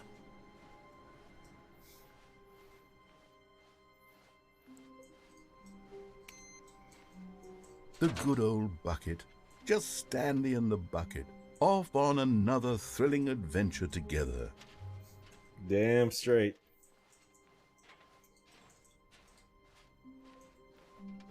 Stanley clutched the bucket tightly to his chest. This was not the correct way to the meeting room, but Stanley had felt the bucket calling to him, telling him that the employee lounge was simply the place to be. And here it was. Had the bucket turned out to be correct? No, never mind.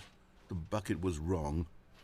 Stanley took the door on his left to go back to the meeting room. Yeah, sure, So the two of them detoured through the maintenance section and walked straight ahead to the opposite door. Still no one was here. Stanley needed the bucket's warmth and comfort now more than ever. Perhaps his boss's office was where he'd coming to a staircase. Stanley and the bucket walked upstairs to the boss's office. One of the miniature Stanley figurines. Remember, no reward Well, I for can't. collecting all of these, only the intrinsic pleasure of a job well done. You can't buy that sort of happiness, Stanley. God knows I can't believe that they actually I put this in implore the you to game. savor each and every moment you come across one of these beautiful figurines. I can't believe that they actually add that in there. I'm going to have to actually search for them now. But Stanley just couldn't do it. He considered the possibility of facing his boss, admitting he had left his post during work hours. He might be fired for that. And in such a competitive economy, why had he taken that risk? All because he believed everyone had vanished? His boss would think he was crazy. And then something occurred to Stanley. Maybe, he thought to himself, maybe I am crazy.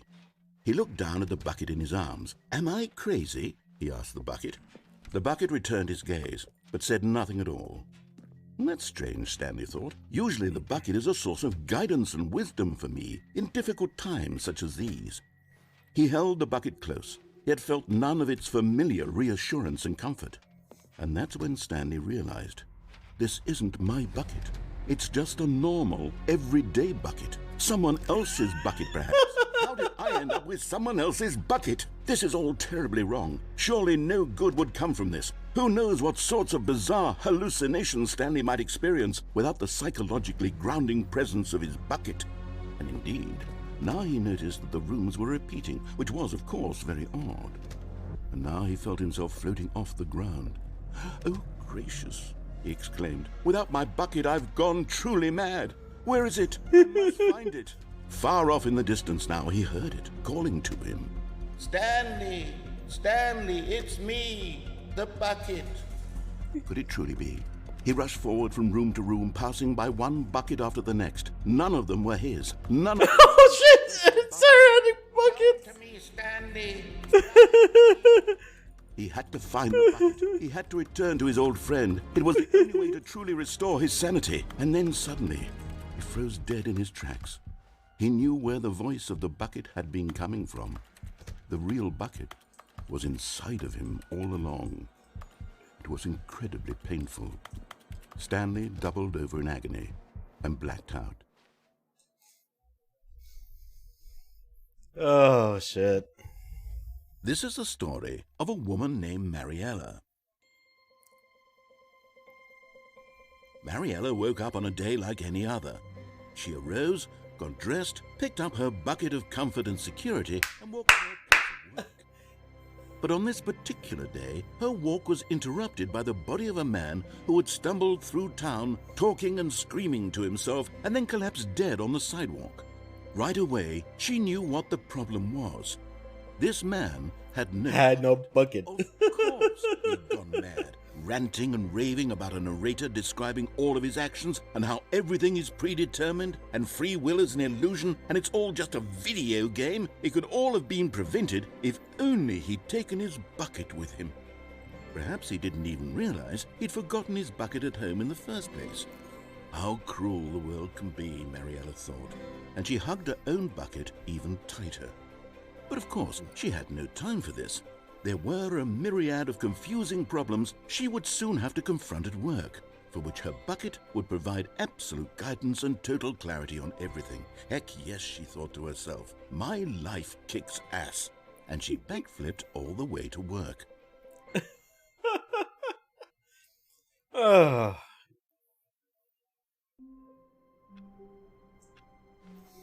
Too bad I can grab the bucket and come back at. And Stanley decided that as soon as he found a new space he felt safe in, that he would never leave it again in his life. Is that a threat?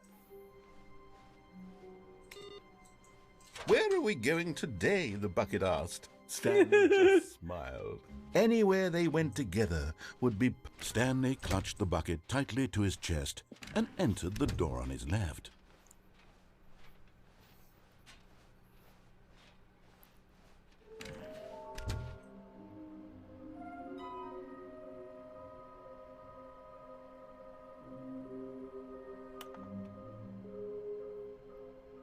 This is new.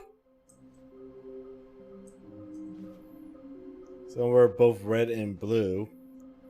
Nearby a fireplace. A private but smelly place for an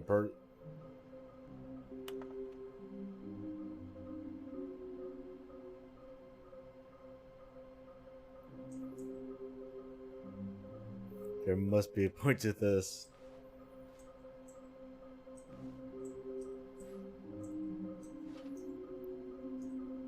Stop kidding yourselves. Somewhat.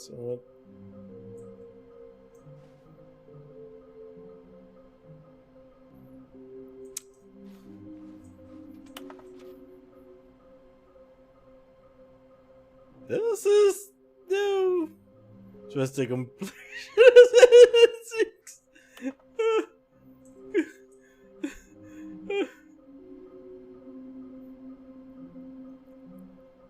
Oh God. This is okay. Stanley, we must move on from this broom closet, simply because I have no remaining stickers. If I did, you can guarantee we'd be in here for hours. Coming to a staircase, Stanley and the bucket walked upstairs to the boss's office.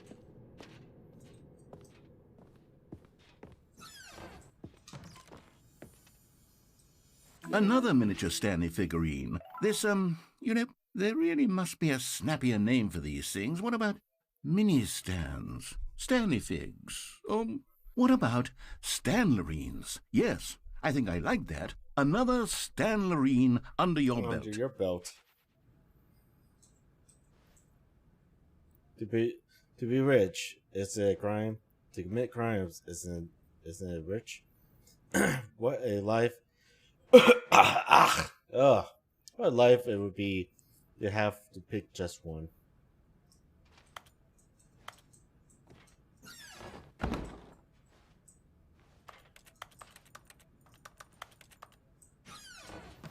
Alright.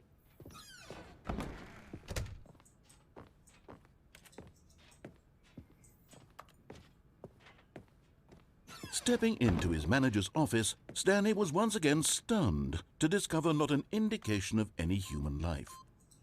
But Stanley guessed the correct code by sheer luck. Was it that the bucket knew all along? Was the bucket guiding him? Yes, this is certainly the most logical explanation.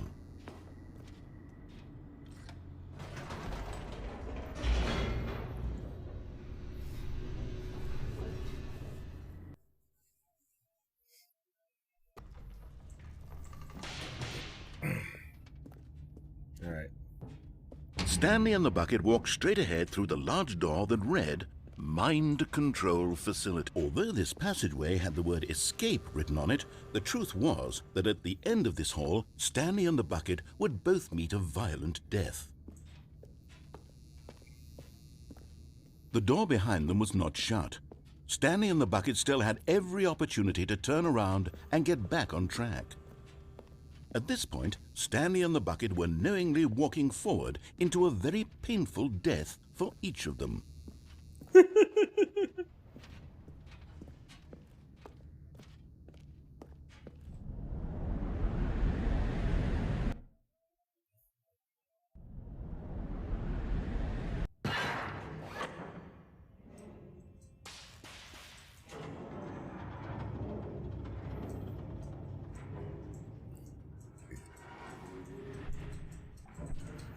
I was wrong, narrator. Oh, there you are. And Stanley and the bucket inched closer to their demise. Stanley reflected on how meaningless the bucket's warmth and comfort had turned out to be. To be sure, it puts the mind and the soul at ease to embrace the bucket, but what use is a sense of ease when you're about to be crushed to death? This is what Stanley thought to himself, and he sort of kicked himself for wasting so much time carrying a bucket everywhere. Farewell, Stanley. Bye. Farewell, Stanley, cried the narrator, as Stanley and the bucket were led helplessly into the enormous metal jaws. In a single visceral instant, the bucket's life came to an end as it was crushed violently to death.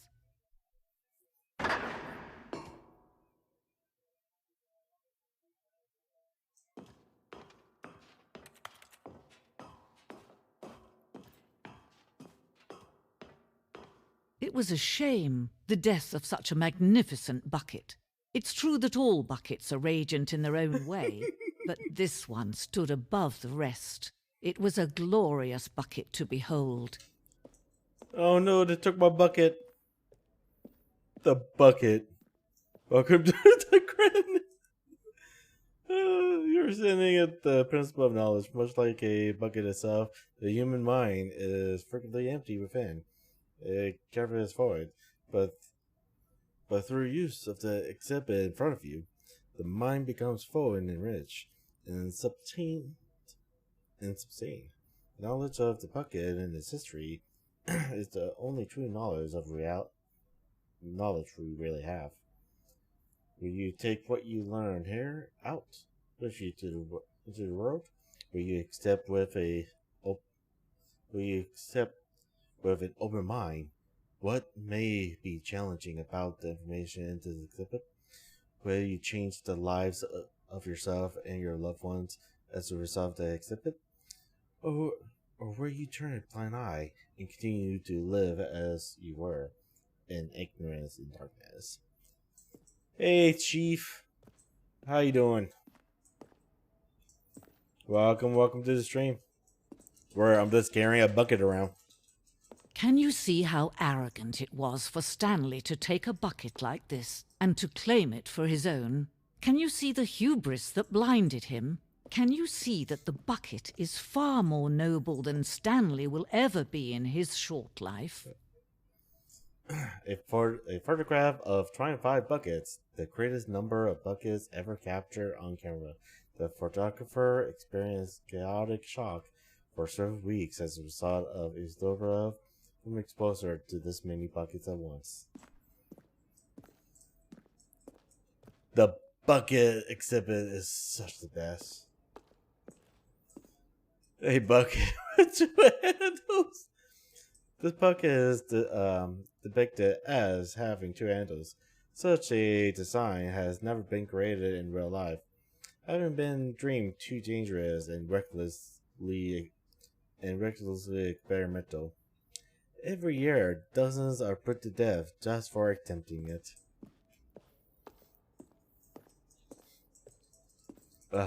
This fucking game. Infernal Bucket.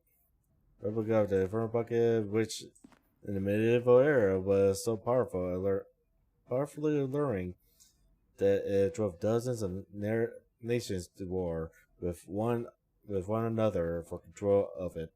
been inside, and yet, in spite of it all, the simple fact remains: no one can control a bucket. 2 handles, right?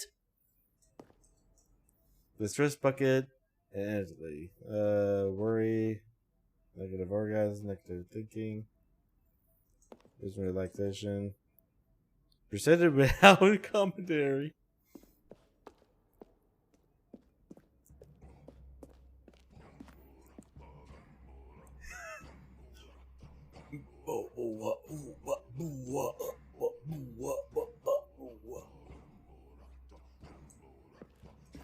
Cave drawing. While we know that bucket predates the existence of mankind, we do not know by how long. This cave drawing depicts early man's discovery of the practical uses of the bucket, by which time the bucket had already likely been around for several millennia. Notice in this drawings how the bucket is allowing itself to be used, having judged humanity to be worthy of its dressers.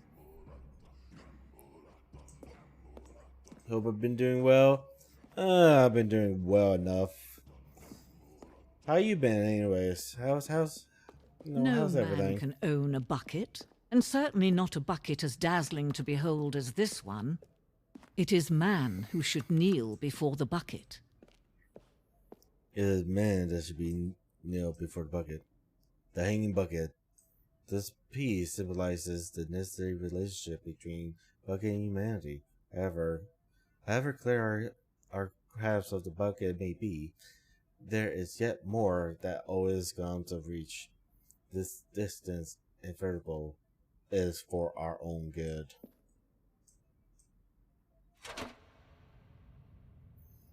It's okay? But there is something we can do. Something we can do together, you and I, that will right this terrible wrong. Let Stanley die. Let him be crushed by the machine. Don't reset the game. Don't give him another opportunity to run off with another beautiful bucket. We can save the world's buckets from their treatment as tools and implements if only we let Stanley die together. The bucket shall take its place as ruler, as leader. What kind of Legos do you have? World, a new vision for... Like, is it like an actual Lego kit that you got, or...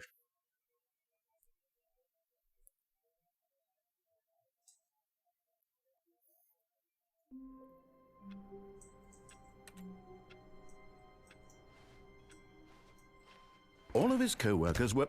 Wait, no. This isn't the right office, is it? Is this Stanley's office?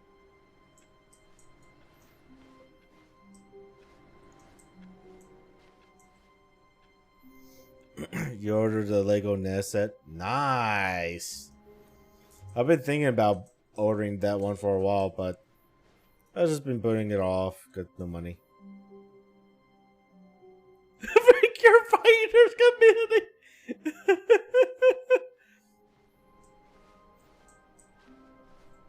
A good bucket, a strong bucket, a humble bucket, a committed bucket, a bucket of culture and distinction.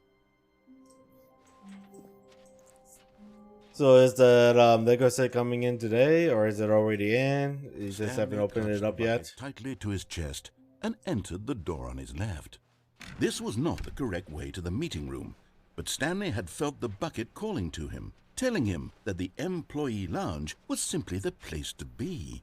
And here it was. Had the bucket turned out to be correct? No, never mind. The bucket was wrong. Stanley took the door on his left to go back to the meeting room. This weekend? Nice. No, Said the bucket. don't go to the meeting room. Go somewhere else. The cargo lift, yes. Go there. Go to the cargo lift.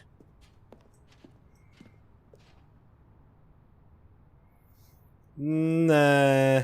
But Stanley feared that any path he walked might lead to the separation of himself and the bucket, his It's their friend. So he threw himself to his death, that they might die in one another's arms.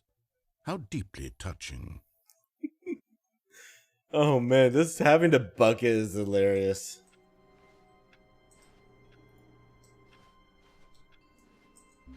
I can't wait to tell this story to my co-workers, Stanley thought. How amusing they'll find it. Oh, won't we all just laugh and laugh at the time I thought everyone had gone missing. Ah, the embrace of an old friend, a weathered companionship that stands the test of time.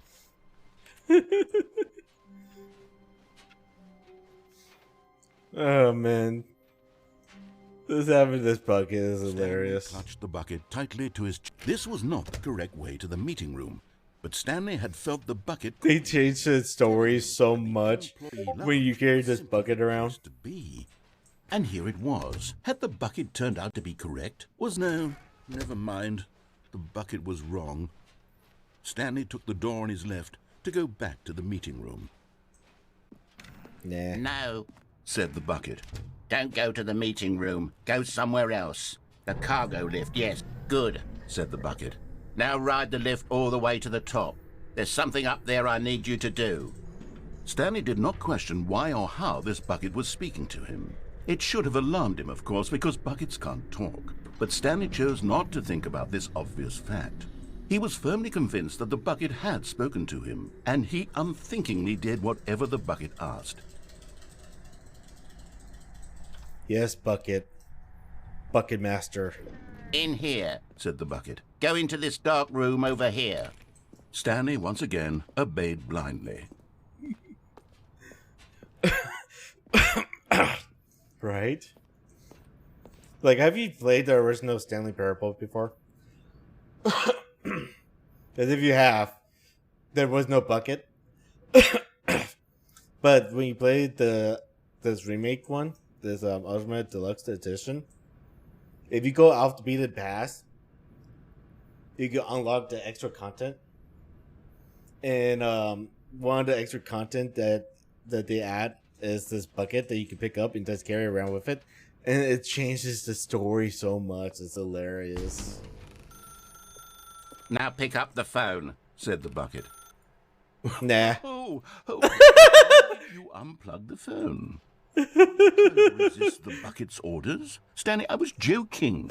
Obviously, the bucket isn't talking to you and telling you to do things. Buckets can't talk. It was a joke. Don't you get the joke? It's funny, Stanley. A talking bucket. Can't you see? Oh, goodness. I must have really bungled up the delivery if you actually took me seriously. Where did I mess up the joke? Should I have paused for longer or spoken quicker? Comedic timing is so difficult. I wish I were better at it. But there isn't exactly an instructional video on comedy that one can watch to fully... Oh, wait, yes, there is. It's sitting right here. Let's take a look. What is comedic timing? What is comedic timing? How does it work? How long should it last? How can it be used to effectively silence your political enemies? And more importantly, can it be taught in its entirety within 90 seconds? Thankfully, the answer to all of these questions is yes. Let's dive deeper. If you've ever told a joke or made someone laugh, in all likelihood, you did it while standing 50 to 80 centimeters from them in a room of no more than 76 degrees Fahrenheit, with one of your arms raised straight upward at a 15-degree angle from your body. These are the optimal conditions for good comedic timing. To begin the joke, start by stating and spelling your name. Next, provide a brief synopsis of the joke, including the specific times at which the recipient of the joke will laugh, and then spell out your name a second time. With these steps complete, it's time to begin the humor. Speak the entire joke in no more than 18 seconds and no less than 13 and a half, pausing only for bathroom breaks when necessary. When the joke has concluded, it is customary to inform your listener that the joke is over by declaring in your loudest possible voice, "I'm Dunny with the funny." Let's practice screaming, "I'm Dunny with the funny" now. I'm Dunny with the funny. Good. This saying is a perfect example of expectations management, which is the cornerstone of good comedy. Finally, it's time to hand out surveys. Collecting hard data from your audience on how rapt they were throughout the joke is the only way to grow or learn as a comedian. So how can with my company? The survey should be no less than 10 pages long and should include the same question reprinted several times, just to ensure the survey taker is actually paying attention and not simply filling in answers at random. And that's all there is. With these strategies at your disposal, you'll have audiences doubled over in laughter and even tripled over in laughter in no time at all. Just remember to let them stop laughing at some point, you gut-busting little scamp. After all, we're each of us needed on the front lines of the war to fight the 12-legged invader who threaten our very existence, and who very likely die in a hailstorm of bullets and mandibles. All of us must be prepared to give our lives to this noble cause, just as our children must do after us, and their children after them. Godspeed, and may Earth reign supreme. What the? Hey, goodness, this video is a little outdated, isn't it? Well, no matter. I think the fundamentals of proper comedic timing are still as relevant today as they were back then. So with that in mind, I believe the only way forward is for us to return to the two doors and walk through all of this again, so I can try telling my story with more appropriate comedic delivery. Come along, let's head back.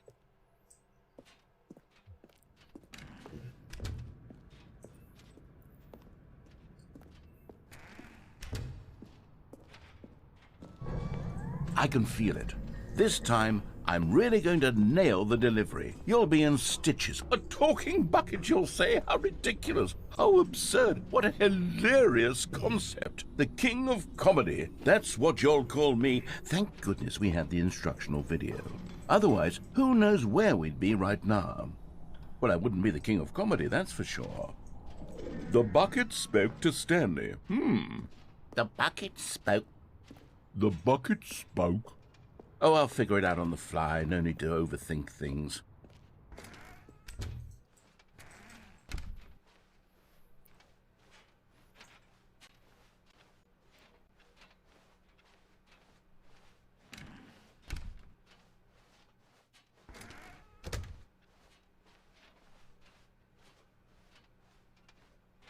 I just realized I'm missing a sticker on my bucket. Here we go. You ready? When Stanley and the bucket came to a set of two open doors, they entered the door on the left.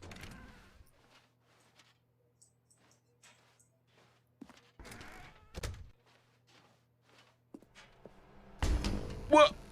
Wait, the phone already?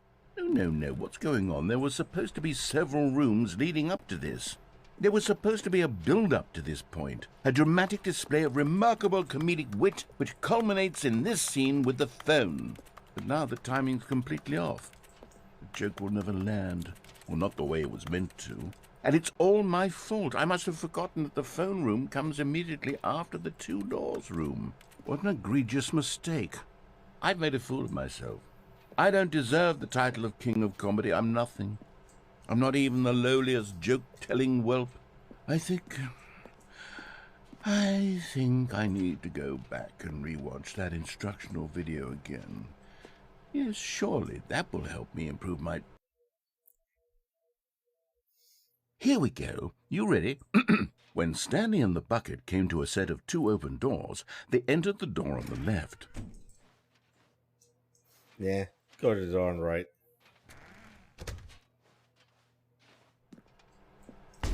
What? We're back at the phone already? No. Here we go. You ready?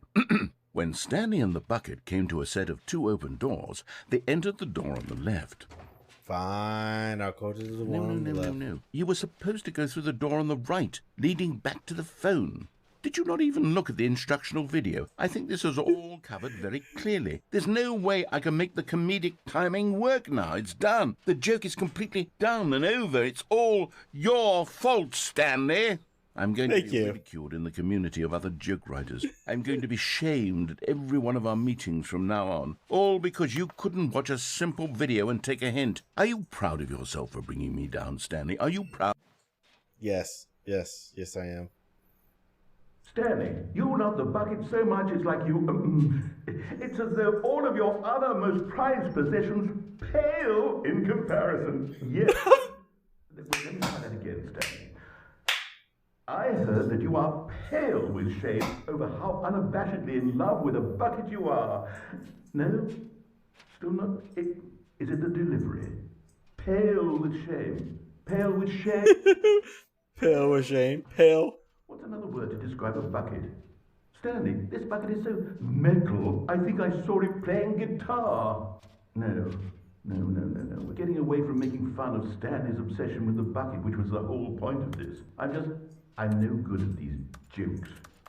I need more instructional videos. That's exactly what it is. That's what will make me the king of comedy again. More instructional videos. Let's see.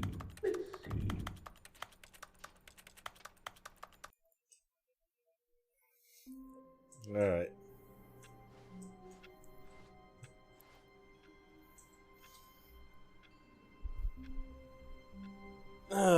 There's not even all the endings yet. Because I still have endings to do without the bucket, and I still have endings to do with the bucket.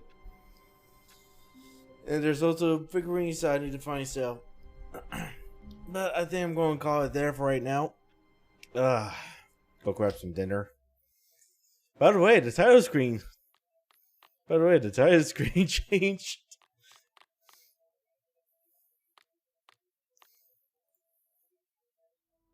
The title screen changed because of what I did earlier.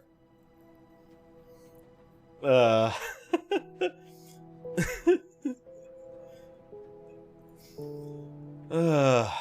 yeah, let's get over to a new home, okay? Where should we?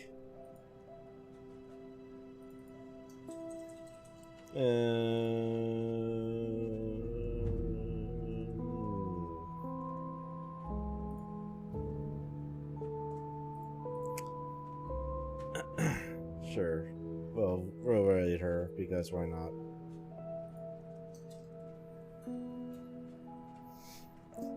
Alright, everyone. I think if I'm in the mood, I might play some more tomorrow or Friday. Definitely be here Saturday morning or afternoon because I'm going to be playing Among Us with Odie-sama and like 6 or 7 other VTubers. How I was invited to play Among Us with some VTubers, I don't know. But yeah, come and join me when we do that. And let's get to the ending screen here. And yeah, see you guys hopefully tomorrow, maybe Friday.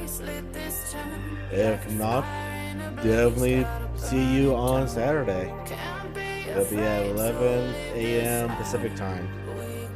Peace out.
Just like a spark that's breaking out.